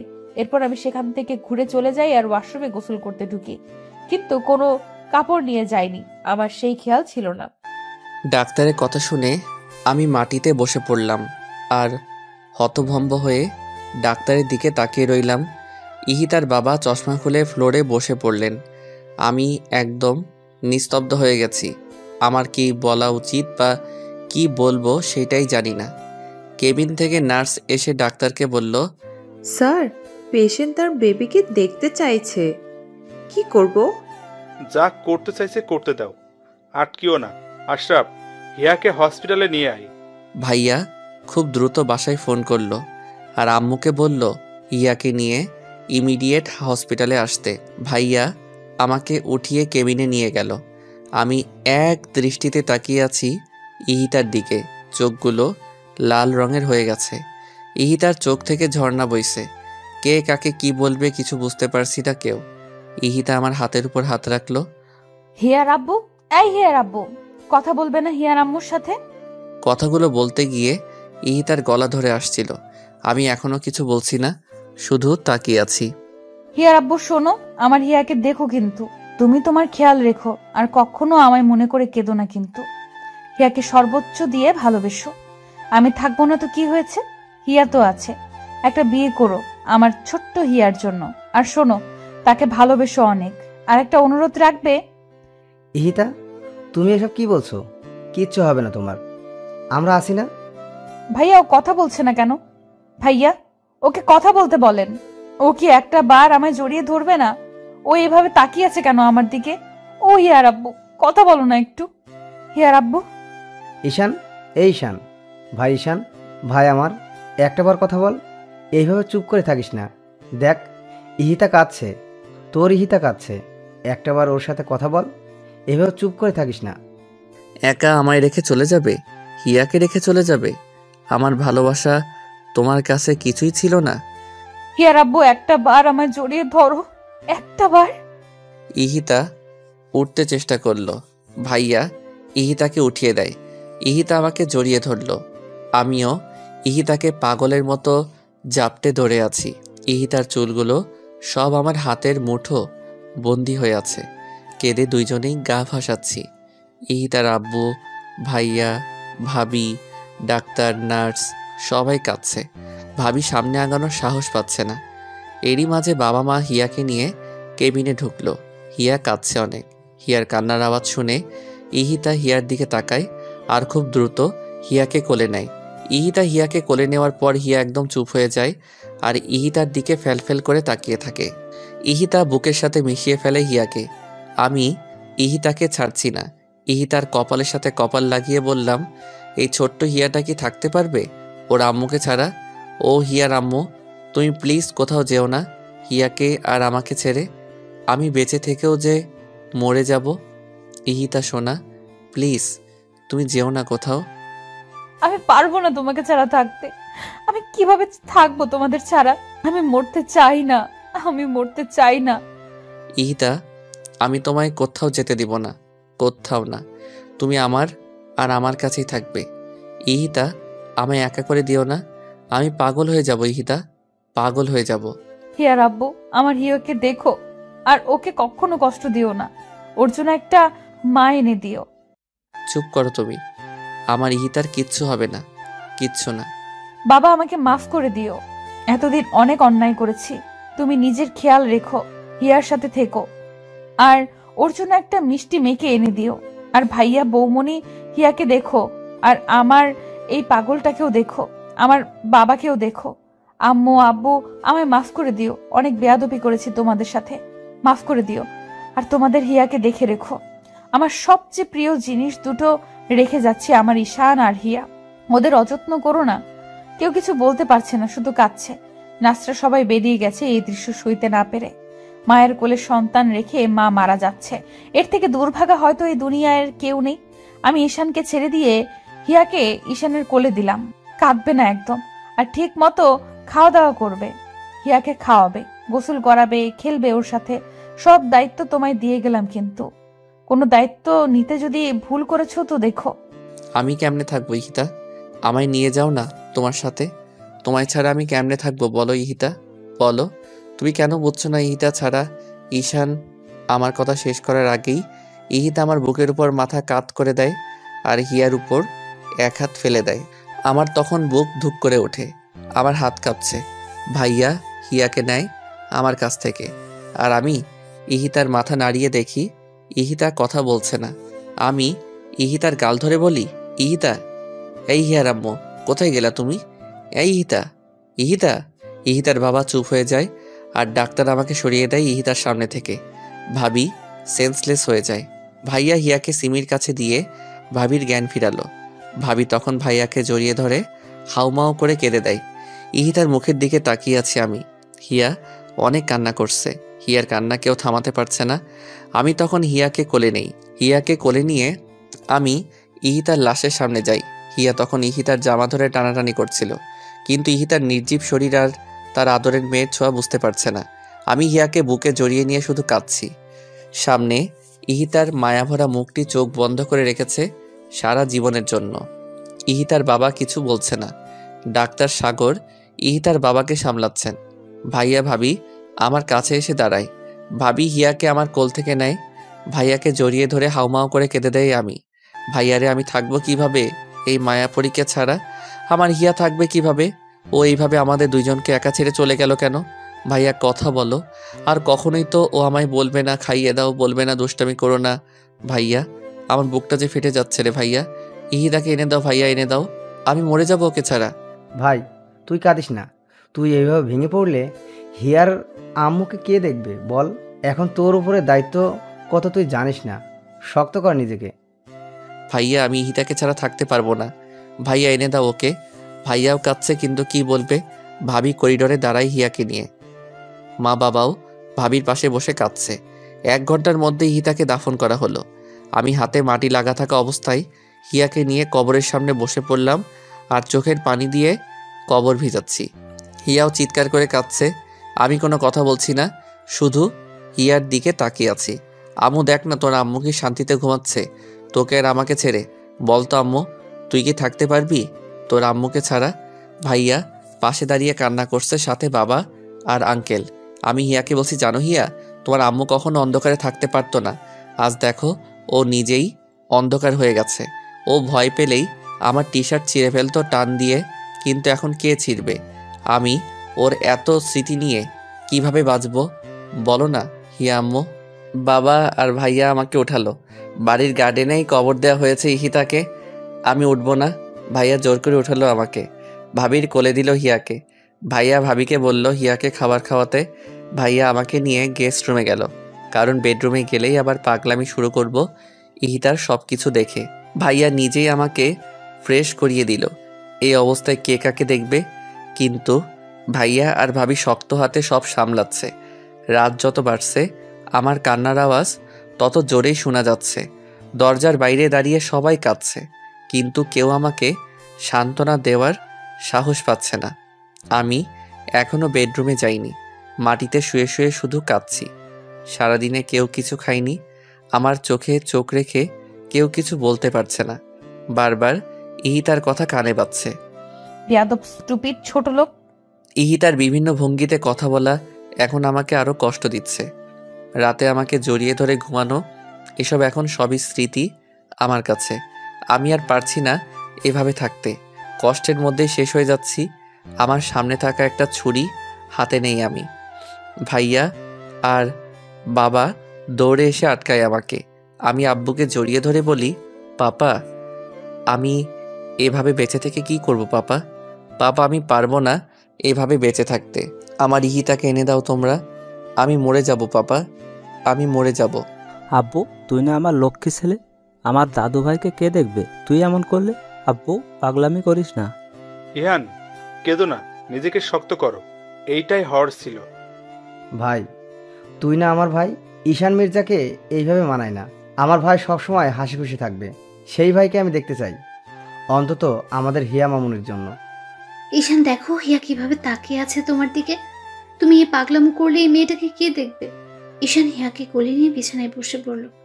আমি ঈশানের জন্য ভাত নিয়ে আসলাম, ঈশানকে জোর করে খাইয়ে দিলাম, কিন্তু নিজে কিছুই খেতে পারছি না। বাকিরাও কেউ কিছুই খায়নি। এভাবে কেটে গেল 8টা মাস। হিয়া এখন বসতে পারে আর একদম ইহিতার মতো হয়েছে দেখতে। ঈশান আগের থেকে অনেক শান্ত হয়ে গেছে, কিন্তু ঈশানের কষ্টের সাক্ষী হয়ে থাকে প্রতিটা রাত। বাবা ঈশানকে কাজে ব্যস্ত রাখতে চান যাতে ঈশান ইহিতাকে ভুলতে পারে, তাই তিনি সমস্ত ব্যবসা ঈশানের উপর দিয়ে দিলেন। ইহিতার বাবা ঈশানদের সাথেই থাকেন, যদিও তিনি থাকতে চাননি, কিন্তু সবার জোড়াজুড়িতে থাকতে হয়েছে। আমি আর সিমি মিলে হিয়াকে দেখে রাখি। এখন সবাই মেনে নিয়েছে সবকিছুই, শুধুমাত্র হিয়ার দিকে তাকিয়ে। ঈশান আর এখন প্রকাশ্যে কাঁদে না। ইহিতা মারা যাবার 5 মাস পর্যন্ত ঈশান নিজের ঘরে যায়নি, কিন্তু এখন হিয়াকে নিয়ে ঈশান ইহিতা আর ওর বেডরুমে থাকে। সারাদিন অফিস করে রাতে ফিরে যখন হিয়ার মায়াবী মুখটা দেখে, তখন ঈশান সব ভুলে যায় আর ফ্রেশ না হয়ে মেয়ের সাথে খেলতে শুরু করে। তখন আমি এসে ঈশানকে বকা দেই, আর তখন ঈশান ফ্রেশ হতে যায়। কিন্তু একটা রাত ঈশান ঘুমোতে পারে না, শুধুই ছটফট করে। ঈশান এর মাঝে হিয়াকে নিয়ে পার্মানেন্টলি লন্ডন যেতে চেয়েছিল, কিন্তু আমরাই যেতে দেইনি। এখন সবাই নতুন করে ঈশানের জীবন সাজিয়ে দিতে চাইছে, কিন্তু ঈশানকে কেউ কিছুই জানায়নি। এমনকি ইহিতার বাবাও চান ঈশান নতুন করে আবার জীবন শুরু করুক। একদিন আমি মিটিংয়ে রাঙামাটি যাই। ফেরার সময় হিয়ার সাথে লাইভ কন্ট্যাক্ট করতে করতে ফিরি। ভাবি হিয়ার সামনে ফোন দিয়ে রেখেছে আর আমি হিয়ার সাথে কথা বলছি। হিয়া এখন পাপা বলতে পারে। রাস্তায় আসার সময় হঠাৎ আমি গাড়ি ব্রেক করি। খুব দ্রুত গাড়ি ব্রেক করায় কলটা কেটে যায়। আমি সামনে তাকিয়ে দেখি একটা মেয়ে হাত দিয়ে ইশারা করছে গাড়ি থামানোর জন্য। আমি গাড়ি থামানোর সাথে সাথে মেয়েটা আমার গাড়িতে উঠে পড়ে। আমি রেগে যাই। হেই, হু আর ইউ? আমার গাড়িতে এইভাবে বসলেন কেন? আমি বাড়ি থেকে পালিয়ে এসেছি, প্লিজ গাড়ি স্টার্ট করুন, নয়তো ওরা আমায় ধরে নিয়ে যাবে। প্লিজ তাড়াতাড়ি চলুন না। হোয়াট? আপনি আমাকে বলছেন গাড়ি স্টার্ট করতে, আর আপনি কি বললেন? পালিয়ে এসেছেন? নামুন আমার গাড়ি থেকে। ননসেন্স কোথাকার, নামুন বলছি। প্লিজ আপনি এমন করবেন না, আমি অনেক বিপদে আছি, আপনি এখান থেকে চলুন প্লিজ, আপনাকে আমি সব বলছি। দেখে তো মনে হচ্ছে আজকে আপনার বিয়ে ছিল, তা বিয়ের স্টেজ থেকে কি পালিয়েছেন? প্লিজ আগে তো এখান থেকে চলুন, আপনাকে আমি সব বলছি। আমি গাড়ি স্টার্ট করে সেখান থেকে চলে এলাম। আমি অদ্রিকা, সিঙ্গাপুর থেকে দেশে ফিরেছি 3 দিন হলো, আর এসেই শুনি আমার ফুপি আমার বিয়ে ঠিক করেছেন। আমি বিয়ে করব না বলেই পালিয়ে এসেছি। তা বিয়ে কেন করবেন না? বয়ফ্রেন্ড আছে? আরে না, ওইসব কিছু না, সে অনেক কথা। সরি, আপনাকে আমি ঝামেলায় ফেলে দিলাম। নামবেন কোথায়? কোথায় নামবো জানি না, ঢাকাতে আমার কোনো রিলেটিভ থাকে না। আজীব তো, কোথায় নামবেন জানেন না আর আমার গাড়িতে উঠলেন। যদি কিছু মনে না করেন আপনাকে একটা কথা বলি। আপনি মেরিন রেজিস্ট্রিতে সাইন করতে পারেন, যাতে আমি আমার ফুপিকে দেখাতে পারি আমি ম্যারিড। কথা দিচ্ছি আপনার কোনো ঝামেলা হবে না, ফুপি ট্রাস্ট করলে আমি আপনাকে ছেড়ে দেব আর আমি বাইরে চলে যাব। লোকটা এই কথা শুনে গাড়ি খুব জোরে ব্রেক করলো আর বলল, কি বললেন আপনি? আসলে আমার ছেলে ফ্রেন্ডদের সবাইকে ফুপি চিনে তো, তাই, নয়তো ওদেরই হেল্প নিতাম। নামুন আমার গাড়ি থেকে, just get down from my car. আমি অদ্রিকাকে রাগে গাড়ি থেকে নামিয়ে দিলাম। অদ্রিকা অসহায়ের মতো তাকিয়েছিল আমার দিকে, কিন্তু আমি এতটাই রেগে গেছি বিয়ের কথা শুনে, যা বলার বাইরে। তাই আমি অদ্রিকাকে একা ফেলেই চলে গেলাম। কিছু দূর যাওয়ার পর ভাবি ফোন দেয়। ফোন রিসিভ করে বলো, বৌমনি। আর কতক্ষণ লাগবে আসতে? হিয়া কাঁদছে কিন্তু। ঘন্টাখানেক লাগবে বৌমনি। মেজাজ এত চওড়া কেন? এমনি। বলো কেন? এরপর আমি ভাবিকে সব বললাম। এসব শুনে ভাবি রেগে গেল আমার উপর। কাজটা তুমি ঠিক করলে না ঈশান। ভুল কি করেছি বৌমনি? ওই মেয়ের সাহস হয় কি করে আমার ইহিতার জায়গা চাওয়ার? মেয়েটা নিশ্চয়ই কোনো বিপদে পড়েছে তাই এমন করে বলেছে। তুমি যাও ওকে ফিরিয়ে নিয়ে আসো, আর সেটা আমি বলছি ঈশান। কিন্তু বৌমনি। কোনো কিন্তু না ঈশান, আদ্রিকাকে নিয়ে বাসায় ঢুকবে। ফোন রাখছি আমি। আমি এইবার কন্ট্রোলের বাইরে চলে গেলাম। রাগে গাড়ি ঘোরালাম আর গাড়ির স্পিড 85 কিলোমিটার পার আওয়ার করলাম। আমি যেখানে অদ্রিকাকে নামিয়ে দিয়েছিলাম সেখানে অদ্রিকা বসেছিল। ও কোনো ফোন আনেনি যে কাউকে ফোন করবে, আর কাকেই বা করবে ফোন। এসব ভেবে ভেবে অদ্রিকা পাগল হয়ে যাচ্ছে। আচমকাই আমার গাড়ি অদ্রিকার সামনে থামলো। অদ্রিকা আমাকে বলল, আপনি? গাড়িতে বসেন অ্যান্ড ফার্স্ট আমায় তাড়াতাড়ি বাসায় যেতে হবে। কিন্তু জাস্ট শাট আপ, যা বলেছি করুন। এরপর অদ্রিকা গাড়িতে বসলো। আমি অদ্রিকাকে পেছনে বসতে বললাম। অদ্রিকা চুপচাপ বসে আছে। প্রায় 2.25 ঘন্টা পর আমি বাসায় আসলাম। আমার বাসা দেখে অদ্রিকা অবাক হলো। এত সুন্দর আর এত বড় বাসা। আমি আগে আগে চলে গেলাম আর অদ্রিকা পিছু পিছু আসলো। ভাবি ড্রয়িং রুমে বসে হীরার সাথে খেলছিল, সাথে সিমি ছিল। আমি এসে আগে হিয়াকে কোলে নিয়ে চুমু খেলাম। ভাবি অদ্রিকাকে জিজ্ঞেস করলো, Adrika, am I right? Adrika ভ্যাবাচিকা খেয়ে গেল আমার কথা শুনে। জি, কিন্তু আপনি জানলেন কিভাবে? ঈশান ফোনে বলেছে। ও, আসলে আমি জানতাম না উনি বিবাহিত আর আপনার মতো কিউট একটা ওয়াইফ আছে। ওনার আর এই মায়াপুরীটা আছে। সরি আমার ভুলের জন্য। তুমি কি বললে? ঈশান আমার ভাই হয়, আমার দেবরও। এই মেয়ের মাথায় প্রবলেম আছে বৌমনি, সেইটা তোমায় আগেই বলেছিলাম। তোমার জন্যই এই উটকো ঝামেলাকে আনতে হলো আমার। সরি, আমি বুঝিনি আসলেই। It's okay. তাহলে এই বেবিটা? ঈশানেরই মেয়ে। ও, বাবুর আম্মু কোথায়? আমার এই কথা শুনে ঈশান রেগে গেল আর বলল, গেস্ট হয়ে এসেছেন, সেই মতোই থাকবেন, বেশি কথা একদম বলবেন না। ওর কথা কিছু মনে করো না, ওর জীবনের রঙিন সময় হারিয়ে গেছে একটা আকস্মিক দুর্ঘটনায়। মানে? এরপর তিন্নি ভাবি আমাকে সব বলল। আমি কেঁদে দিলাম, সাথে সিমি আর ভাবি কাঁদছে। এত বড় একটা ঘটনা ঘটে গেছে ওনার সাথে।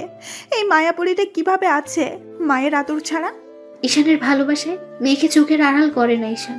হয়তো ঈশান মুখে কিছু বলে না, কিন্তু ওর নিঃশ্বাস আর প্রশ্বাস জুড়েই হিতা আছে।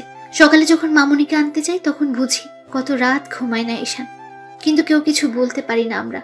ও কষ্ট পাবে বলে এখন নিশ্চয়ই ঈশান কাঁদছে। আমি বুঝতে পারিনি। যাও তুমি ফ্রেশ হয়ে আসো। সিমি, ওকে গেস্ট রুমে নিয়ে যাও, আলমারিতে নতুন কাপড় রাখা আছে, যেটা ইচ্ছে পরে নিও। আচ্ছা। অদ্রিকা ফ্রেশ হয়ে ভাবির কাছে যায়। ভাবি লাঞ্চ সার্ভ করছিল। আমি এখনো নিচে নামিনি। হিয়াকে ঘুম পাড়িয়ে দিয়ে নিচে খেতে আসলাম। অদ্রিকা একটু দূরে দাঁড়িয়েছিল। আমার চোখ মুখ ফোলা আর চোখ লাল হয়ে আছে, সেইটা অদ্রিকা আর ভাবি দুইজনই খেয়াল করলো। অদ্রিকা নিজেকে দোষ দিচ্ছে এসবের জন্য। মা, পাপা, ভাইয়া কেউ বাসায় নেই, সবাই রাতে আসবে। আমি খুব দ্রুত কোনো রকম খেয়ে উঠে নিজের ঘরে চলে গেলাম। ভাবিও আর কিছু জিজ্ঞেস করলো না। লাঞ্চ শেষ করে ভাবি আর অদ্রিকা একসাথে বসলো। ভাবি অদ্রিকার প্রবলেম সম্পর্কে জানতে চাইলে অদ্রিকা সব বলল। ঘটনাটা ছিল, অদ্রিকার বাবা মা মারা যাওয়ার আগে অদ্রিতাকে সব সম্পত্তি দিয়ে যান, কিন্তু অদ্রিকার ফুপি সেই সম্পত্তি পাওয়ার জন্য ফালতু একটা বেকার ছেলের সাথে অদ্রিকার বিয়ে দিতে চায়, কিন্তু অদ্রিকা সেখান থেকে পালিয়ে আসে।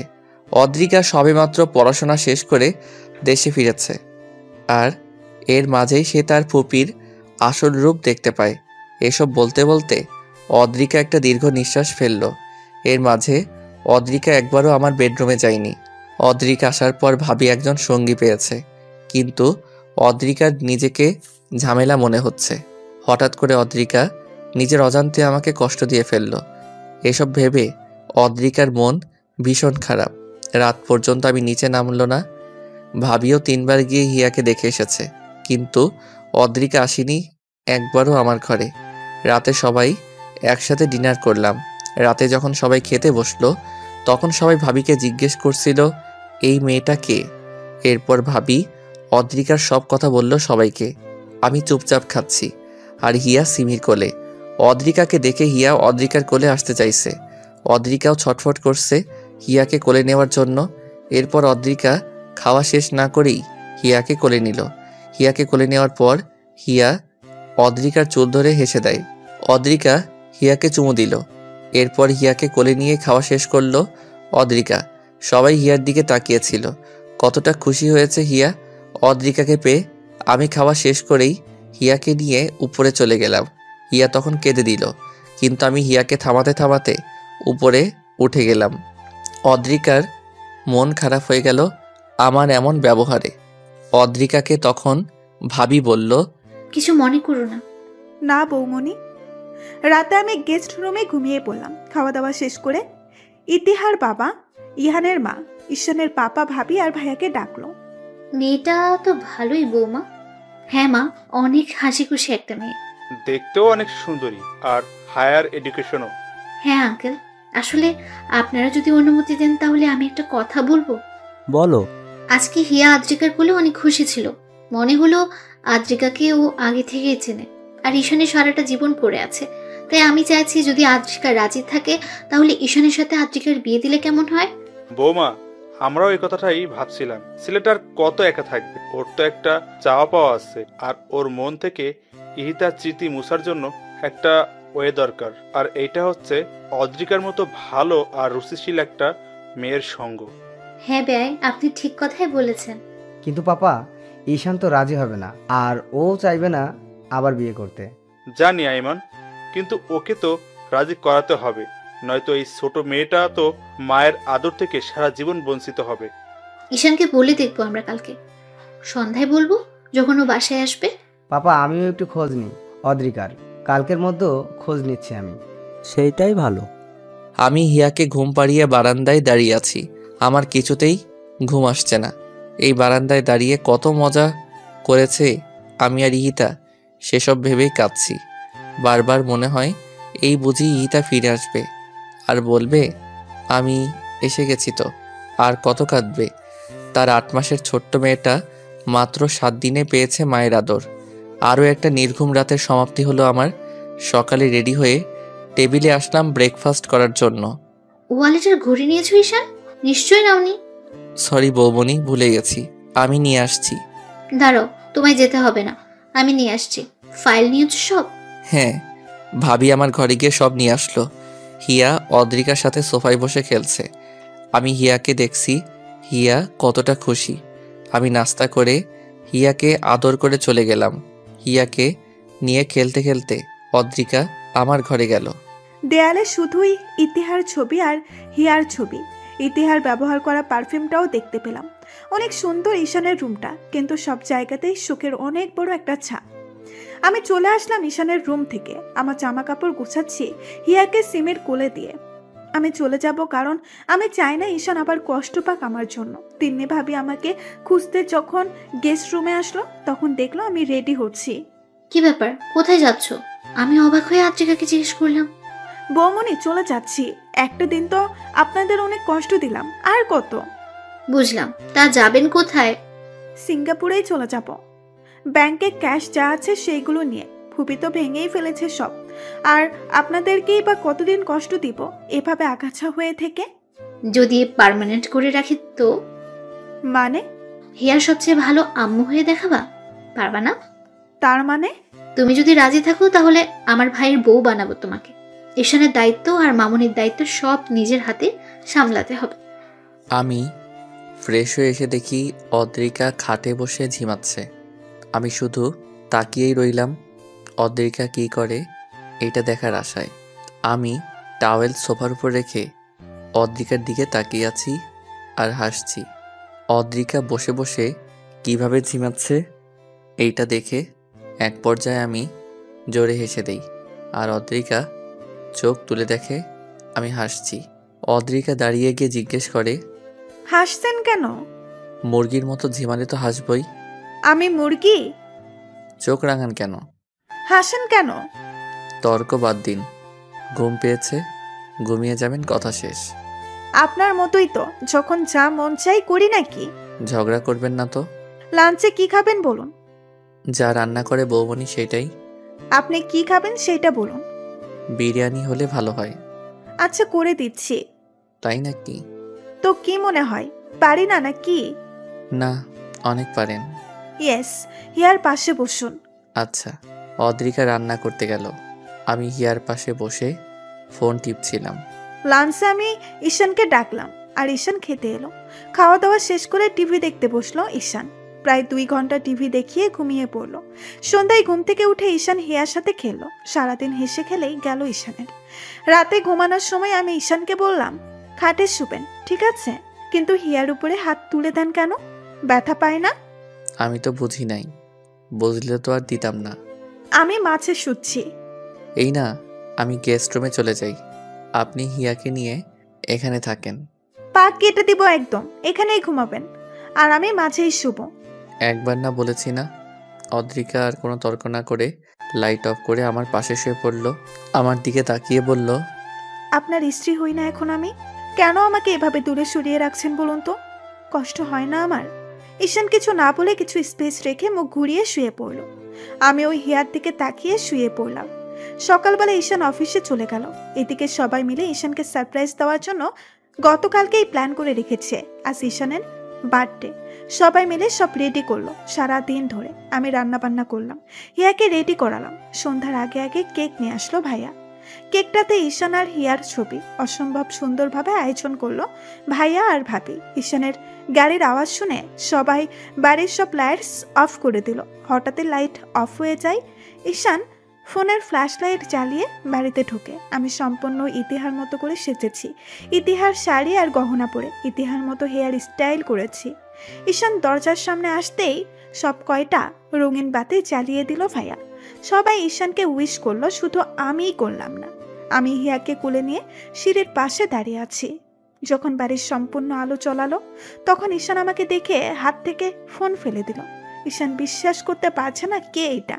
ঈশান দৌড়ে আমার সামনে আসে আর বাহু ধরে পা থেকে মাথা পর্যন্ত সব দেখে স্পষ্ট স্বরে বলে, ইহিতা তুমি?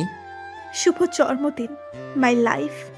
আমি তখন অদ্রিকার বাহু ছেড়ে দিই আর ছোট্ট একটা থ্যাঙ্কস দিই। আমি সম্পূর্ণ ভেঙে পড়েছি অদ্রিকাকে এইভাবে দেখে। বারবার অদ্রিকার দিকে তাকাচ্ছি আর অদ্রিকা আমার দিকে। আমি আর অদ্রিকা মিলে কেক কাটলাম। অদ্রিকা আমাকে খাইয়ে দিল, কিন্তু আমি অদ্রিকাকে খাওয়ালাম না। কেক কেটেই আমি নিজের ঘরে চলে গেলাম। সবাই বুঝতে পেরেছে ঈশানের কোথায় আঘাত লেগেছে, কিন্তু আমি তো ইচ্ছে করে এমন করিনি। হয়েছে ওই সব বন্ধ হয়ে গেল। আমি ভাবির কোলে হিয়াকে দিয়ে উপরে চলে গেলাম। আমি ঈশানকে ঘরে না পেয়ে ছাদে গেলাম। গিয়ে দেখি ঈশান কাঁদছে। ছাদের এক কোণে দাঁড়িয়ে ঈশান কাঁদছে আর সেটা আমি দাঁড়িয়ে দাঁড়িয়ে দেখছি। আমি খুব দ্রুত হেঁটে ঈশানের কাছে গেলাম। ঈশানকে নিচের দিকে ঘুরালাম। ঈশানের ঘামে ভেজা শরীরটাকেই জড়িয়ে ধরলাম। ঈশানকে জড়িয়ে ধরেই কেঁদে দিলাম। ঈশান আমাকে সরাতে চাইলেও আমি সরাতে দেইনি। কেন এমন করছেন আমার সাথে বলুন তো? আমিও তো একটা মানুষ। আজ এক সপ্তাহ ধরে এসব সহ্য করছি। নিজে তো কষ্ট পাচ্ছেন, সাথে আমাকেও কষ্ট দিচ্ছেন। আচ্ছা আমাকে একটা কথা বলুন তো, ইতিহা আপুর স্মৃতি নিয়ে বাঁচতে পারবেন সারা জীবন, নাকি এভাবেই নির্জীব মানুষের মতো জীবন কাটিয়ে দিবেন? ঈশান একটা মেয়ে আর কত সহ্য করার ক্ষমতা রাখে বলুন তো আমায়? আমার সামনে আপনি সারাক্ষণ ইতিহা আপুর জন্য কষ্ট পান, সেটা কি আমার খুব ভালো লাগে? আজ যে এখানে দাঁড়িয়ে কাঁদছেন, কেন কাঁদছেন? জবাব দিন আমায়। আমাকে আষ্টে পৃষ্ঠে জড়িয়ে আছে অদ্রিকা। সরাতেও পারছি না, আর কিছু বলতেও পারছি না। অদ্রিকা আমার শার্ট মুঠো করে ধরে বুকে মাথা দিয়ে কাঁদছে। আমি শুধু রাতের আকাশ দেখছি আর চোখ দিয়ে পানি ঝরাচ্ছি। কিছুক্ষণ পর অদ্রিকা আমাকে ছেড়ে দিয়ে নিচে চলে এলো। অদ্রিকা ফ্রেশ হয়ে খাটের উপর বসে মাথা নিচু করে কাঁদছিল। প্রায় 10 মিনিট পর আমি ঘরে আসি। অদ্রিকাকে কাঁদতে দেখে আমি কিছু বললাম না। অদ্রিকা দেখেনি আমি এসেছি। অদ্রিকা ওয়ালেট রাখার আওয়াজ শুনে আমার দিকে তাকিয়ে চোখ মুছে ফেলল। আমি ফ্রেশ হয়ে অদ্রিকাকে নিয়ে খেতে গেলাম। সবাই একসাথে ডিনার করলাম। অদ্রিকা খাবার নাড়াচাড়া করে কিছু মুখে না দিয়েই ইয়াকে নিয়ে গেস্ট রুমে ঘুমাতে গেল। অদ্রিকা যে খায়নি তা আমি খুব ভালোভাবে খেয়াল করলাম, কিন্তু কিছু বললাম না। আমি খেয়ে উঠে গেলাম। ঘরে গিয়ে দেখি অদ্রিকা আর হিয়া ঘরে নেই। গেস্ট রুম লক দেখে বুঝতে পারি অদ্রিকা এভাবেই আছে। দরজা নক করলাম। অদ্রিকা দরজা খুলে দিয়ে ভেতরে চলে আসে। আমি অদ্রিকাকে বললাম, তোমার ঘর এটা নয় অদ্রিকা। অদ্রিকা বিস্ময় নিয়ে আমার দিকে তাকায়। কান্না করার পর চোখ নাক মুখ লাল হয়ে আছে অদ্রিকার। ঈশান কি সত্যি আমাকে তুমি বলল? ঈশান আবার বলল, হিয়াকে কোলে নাও আর ঘরে আসো। আমি আবারও অবাক হয়ে যাই ঈশানের কথা শুনে। এবার ঈশান নিজেই হিয়াকে কোলে নিয়ে আমার হাত ধরে ঘরে নিয়ে যায়। হিয়া ঘুমিয়ে পড়েছে, তাই ঈশান হিয়াকে বাম পাশে খাটে শুয়ে দিল। ঈশান দরজা লক করে দিল। আমাকে খাটে বসে থাকতে দেখে ঈশান আমার হাত ধরে আমার কোলে শুয়ে পড়ল। আমি অবাকের উচ্চ সীমানায় পৌঁছে গেছি ঈশানের এমন ব্যবহার দেখে। ঈশান আমার হাতে চুমু দিল। আমি কেঁপে উঠলাম। ঈশান আমার মাথা নিচু করে আমার ঠোঁটে চুমু দিল। আমি এবার ঈশানকে জিজ্ঞাসা করলাম, আপনি ঠিক আছেন? কি করছেন এসব? আমি অদ্রিকার প্রশ্ন শুনে উঠে বসলাম। মায়াবী দৃষ্টিতে তাকালাম অদ্রিকার দিকে।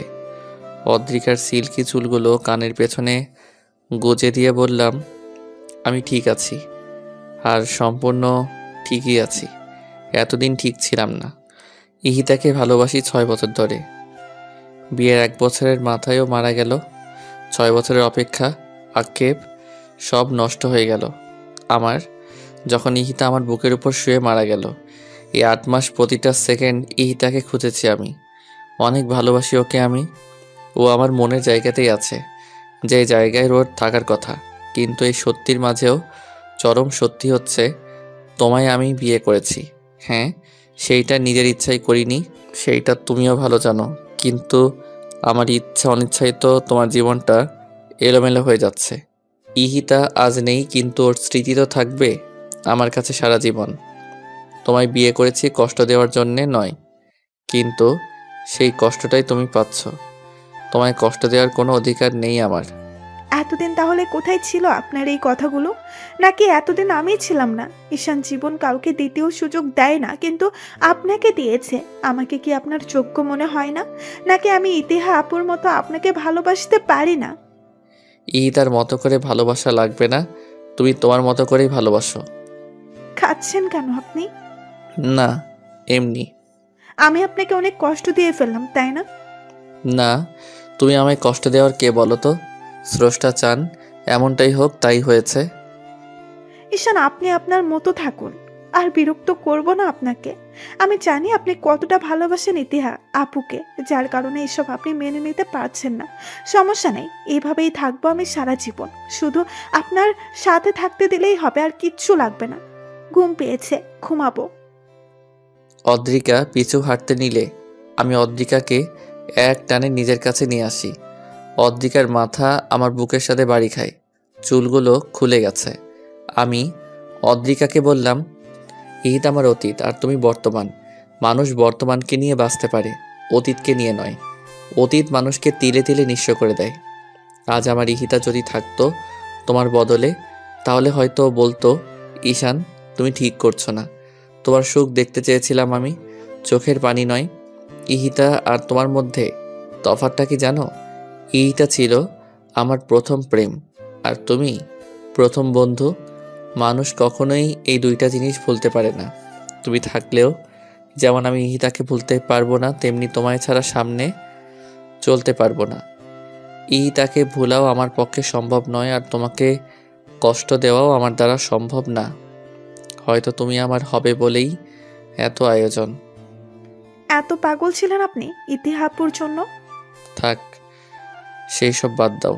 আর কোনোদিন ইহিতার জিনিসপত্র ধরো না। না, ধরবো না। হিয়াকে সবসময় নিজের মেয়ের মতো আদর করো। কখনো ওকে বুঝতে দিও না যে তুমি ওর মা নও। কি বলেন আপনি? আমি হিয়ার মা না তো কে ওর মা? ঘুম পেয়েছে, ঘুমাবো। যান। তুমি? ঘুমাবো না। ঈশান আমাকে বিছানায় এনে মাঝে শোয়ালো, আর হিয়াকে দেখলো একটু। এরপর ঈশান আমাকে জড়িয়ে ধরে ঘুমিয়ে পড়লো। ঈশানের দিকে তাকিয়ে আছি, আর মনে মনে বলছি, এই ছেলেটাকে আর কোনো দিন কষ্ট দেওয়া যাবে না। জীবনে অনেক কষ্টটাই পেয়েছেও। আর ইতিহার নাম বলবো না আমি ঈশানের সামনে। এরপর আমিও ঘুমিয়ে পড়লাম। সকালে ঘুম থেকে উঠে দেখি ঈশান আর হিয়া দুজনেই ঘুমাচ্ছে। আমি উঠে যাই, ফ্রেশ হয়ে ঈশানের জন্য খাবার রেডি করলাম। আমি আজ আদ্রিকার মুখে অন্যরকম খুশির ঝলক দেখতে পাচ্ছি। রান্নাঘরে গিয়ে আদ্রিকাকে জিজ্ঞেস করলাম, ব্যাপার কি? লোভ বাইট নাকি অন্য কিছু?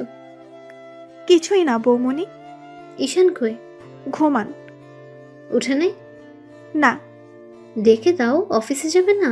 কটা বেজে গেছে? হ্যাঁ বৌমনি, যাচ্ছি। তুমি একটু দেখো এগুলো। আমি রান্নাঘর থেকে বেরিয়ে দেখলাম ঈশান নামছে হিয়াকে কোলে নিয়ে। আমি এগিয়ে গিয়ে হিয়াকে কোলে নিলাম। ঈশানকে জিজ্ঞাসা করলাম, অফিসে যাবেন না? না। কেন? পরে বলবো। জুস দিয়ে যাও। দিচ্ছি, শরীর খারাপ না তো আবার? আরে না, হিয়াকে দিয়ে যাও আমার কাছে। অদ্রিকা আমাকে জুস এনে দিল।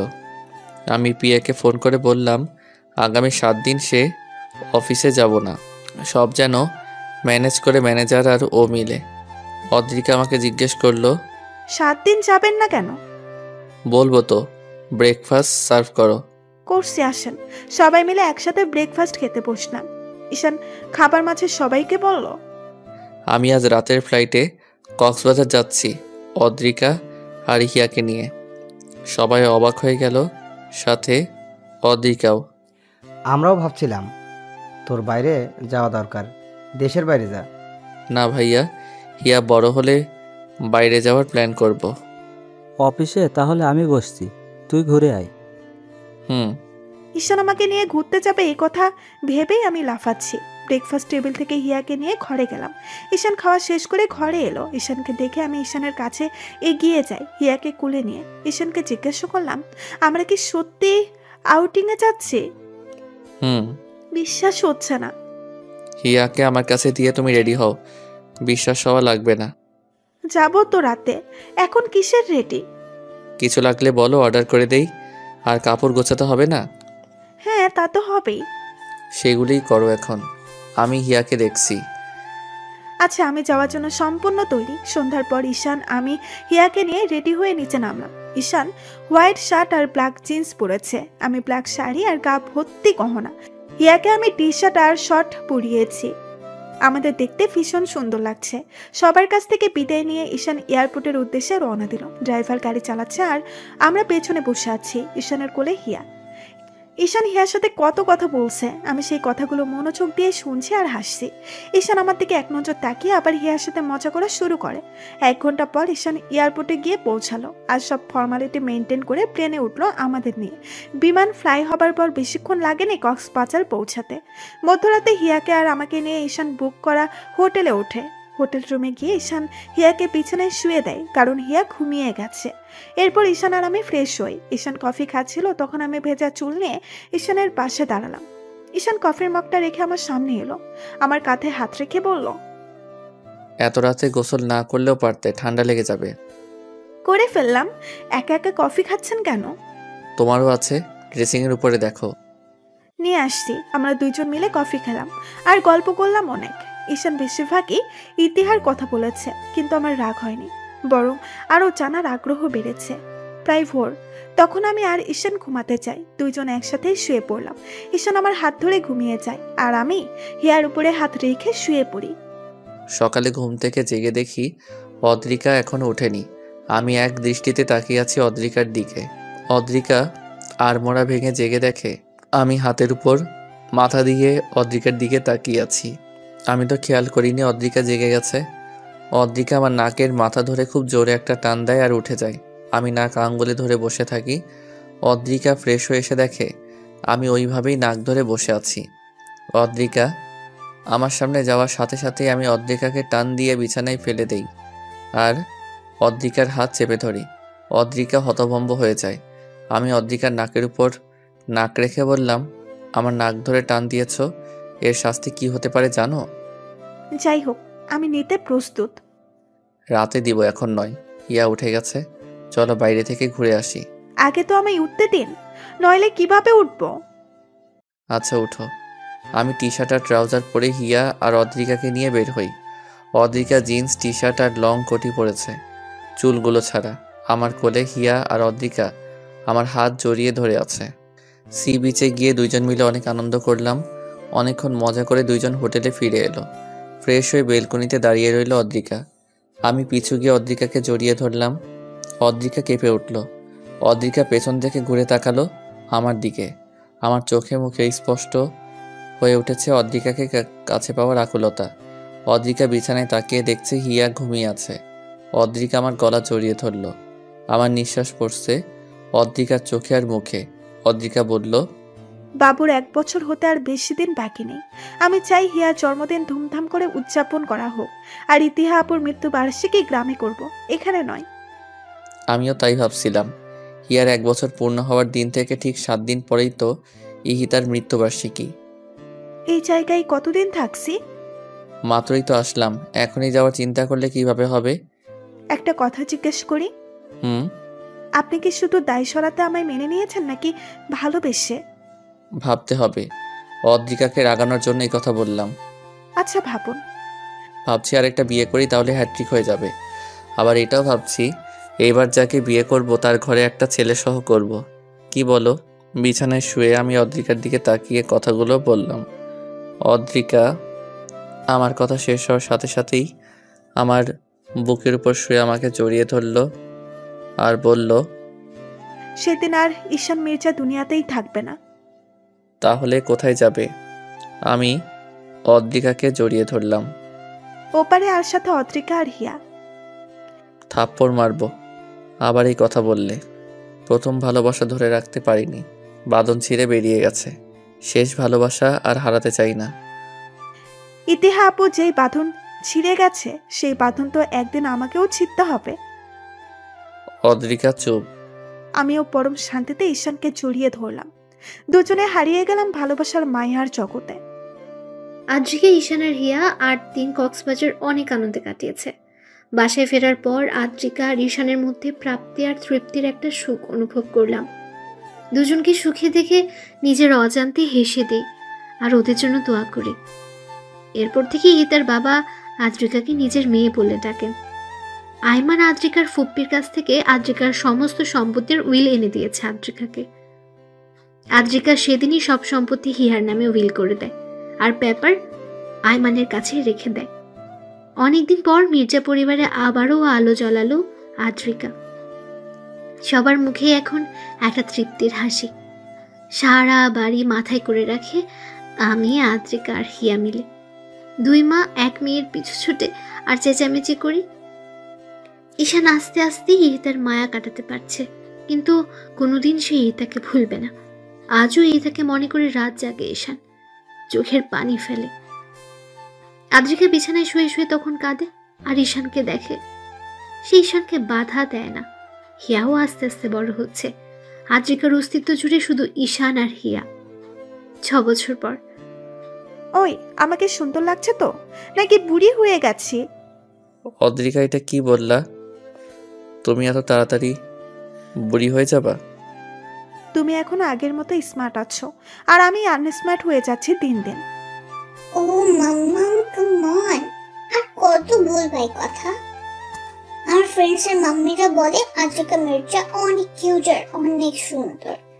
আর আজ যখন তোমায় এভাবে সবাই দেখবে তখন কি হবে আমি সেটাই ভাবছি। আচ্ছা মাম্মাম, আমি ডোরেমনের গ্যাজেট দিয়ে ভবিষ্যৎ ঘুরে এসে তোমায় বলছি। হিয়া, তুমি আবারও বেশি কথা বলছো। এত কথা কি তোমার ফ্রেন্ডরা বলে? চলো, আমার ফ্রেন্ডসরা নিচে ওয়েট করছে। মামনি পাপাকে কেমন লাগছে? আমার মাম্মাম আর পাপা বল বেস্ট। তাতে সুন্দর লাগবে না তো কাজে লাগবে। কিন্তু আমি ভাবছি আমি এত কালো হয়ে গেলাম কি করে? আর এক মুহূর্ত এই মেয়েকে এখানে রাখা যাবে না। এত কথা কেমনে বলতে পারে? আমার কোলে আসো, কেক কাটবে, চলো, লেট হয়ে যাচ্ছে। আমার প্রিন্সেসকে অনেক কিউট লাগছে। ড্রেসটা তো মাম্মা এনে দিয়েছে, তাই মাম্মামের মতো কিউট লাগছে, বুঝেছো পাপা? কেন, তোমার পাপা কিউট না? বৌমনি, বৌমনি। কিরে, কি হলো? নিচে আয়। বৌমনি, এই পাগল দুটাকে সামলাও প্লিজ, নয়তো আমাকে কোথাও রেখে আসো। কেন আবার কি করেছে ওরা? মামনি, আবার কি করেছো তুমি? আজকেও মাম্মামকে রাগিয়ে দিয়েছো?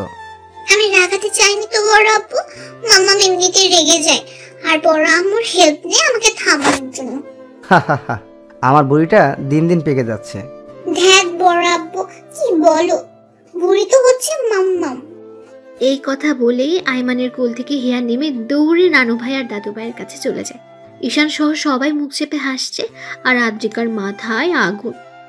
ঈশান হঠাৎ আদ্রিকাকে কোলে তুলে নেয় আর নিচে নিয়ে আসে। আজ হিয়ার 7ম জন্মবার্ষিকী। হিয়ার জন্য আদ্রিকা আর কোনো সন্তান নেয়নি। ঈশান আর হিয়াকে ঘিরেই এখন আদ্রিকার জীবন। ঈশান অফিস থেকে ফেরার পর আদ্রিকা আর হিয়ার মুখ দেখেই সব ভুলে যায়। হিয়া জানে না এই হিতে নামে কেউ তার আসল মা। হিয়া ঈশান আর আদ্রিকাকে সবসময় ওয়ার্ল্ড বেস্ট প্যারেন্টস বলে। আদ্রিকা কেঁদে দেয়, হিয়াকে জড়িয়ে ধরে তখন। কোনো কিছুর অভাব আর অপূর্ণতা নেই ঈশান আর আদ্রিকার সংসারে। তবে ঈশান সবসময় ইহিতার কবরের পাশে বসে কাঁদে। আদ্রিকা তখন ঈশানকে জড়িয়ে ধরে। এভাবেই আদ্রিকা সবসময় ঈশানকে সাপোর্ট দিয়ে আসছে। ঈশান ওর জীবনে আদ্রিকার ভূমিকা কোনোদিন অস্বীকার করবে না। এখনো ঈশান খোলা রাস্তায় হেডলাইটের আলোতে বসে আদ্রিকাকে নতুন করে যায়, নতুন করে প্রপোজ করে আদ্রিকাকে। তখন আদ্রিকার শাড়ির আঁচল ধরে ঈশানের মায়া ভরা মুখের দিকে তাকিয়ে নিঃশব্দে কেঁদে দেয়। এভাবেই যুগ যুগ ধরে বেঁচে থাকুক ঈশান আর আদ্রিকার অমর আর পবিত্র প্রেম। এই শোনো, চ্যানেলটি সাবস্ক্রাইব করে ঘন্টাটি বাজিয়ে দিও, কেমন?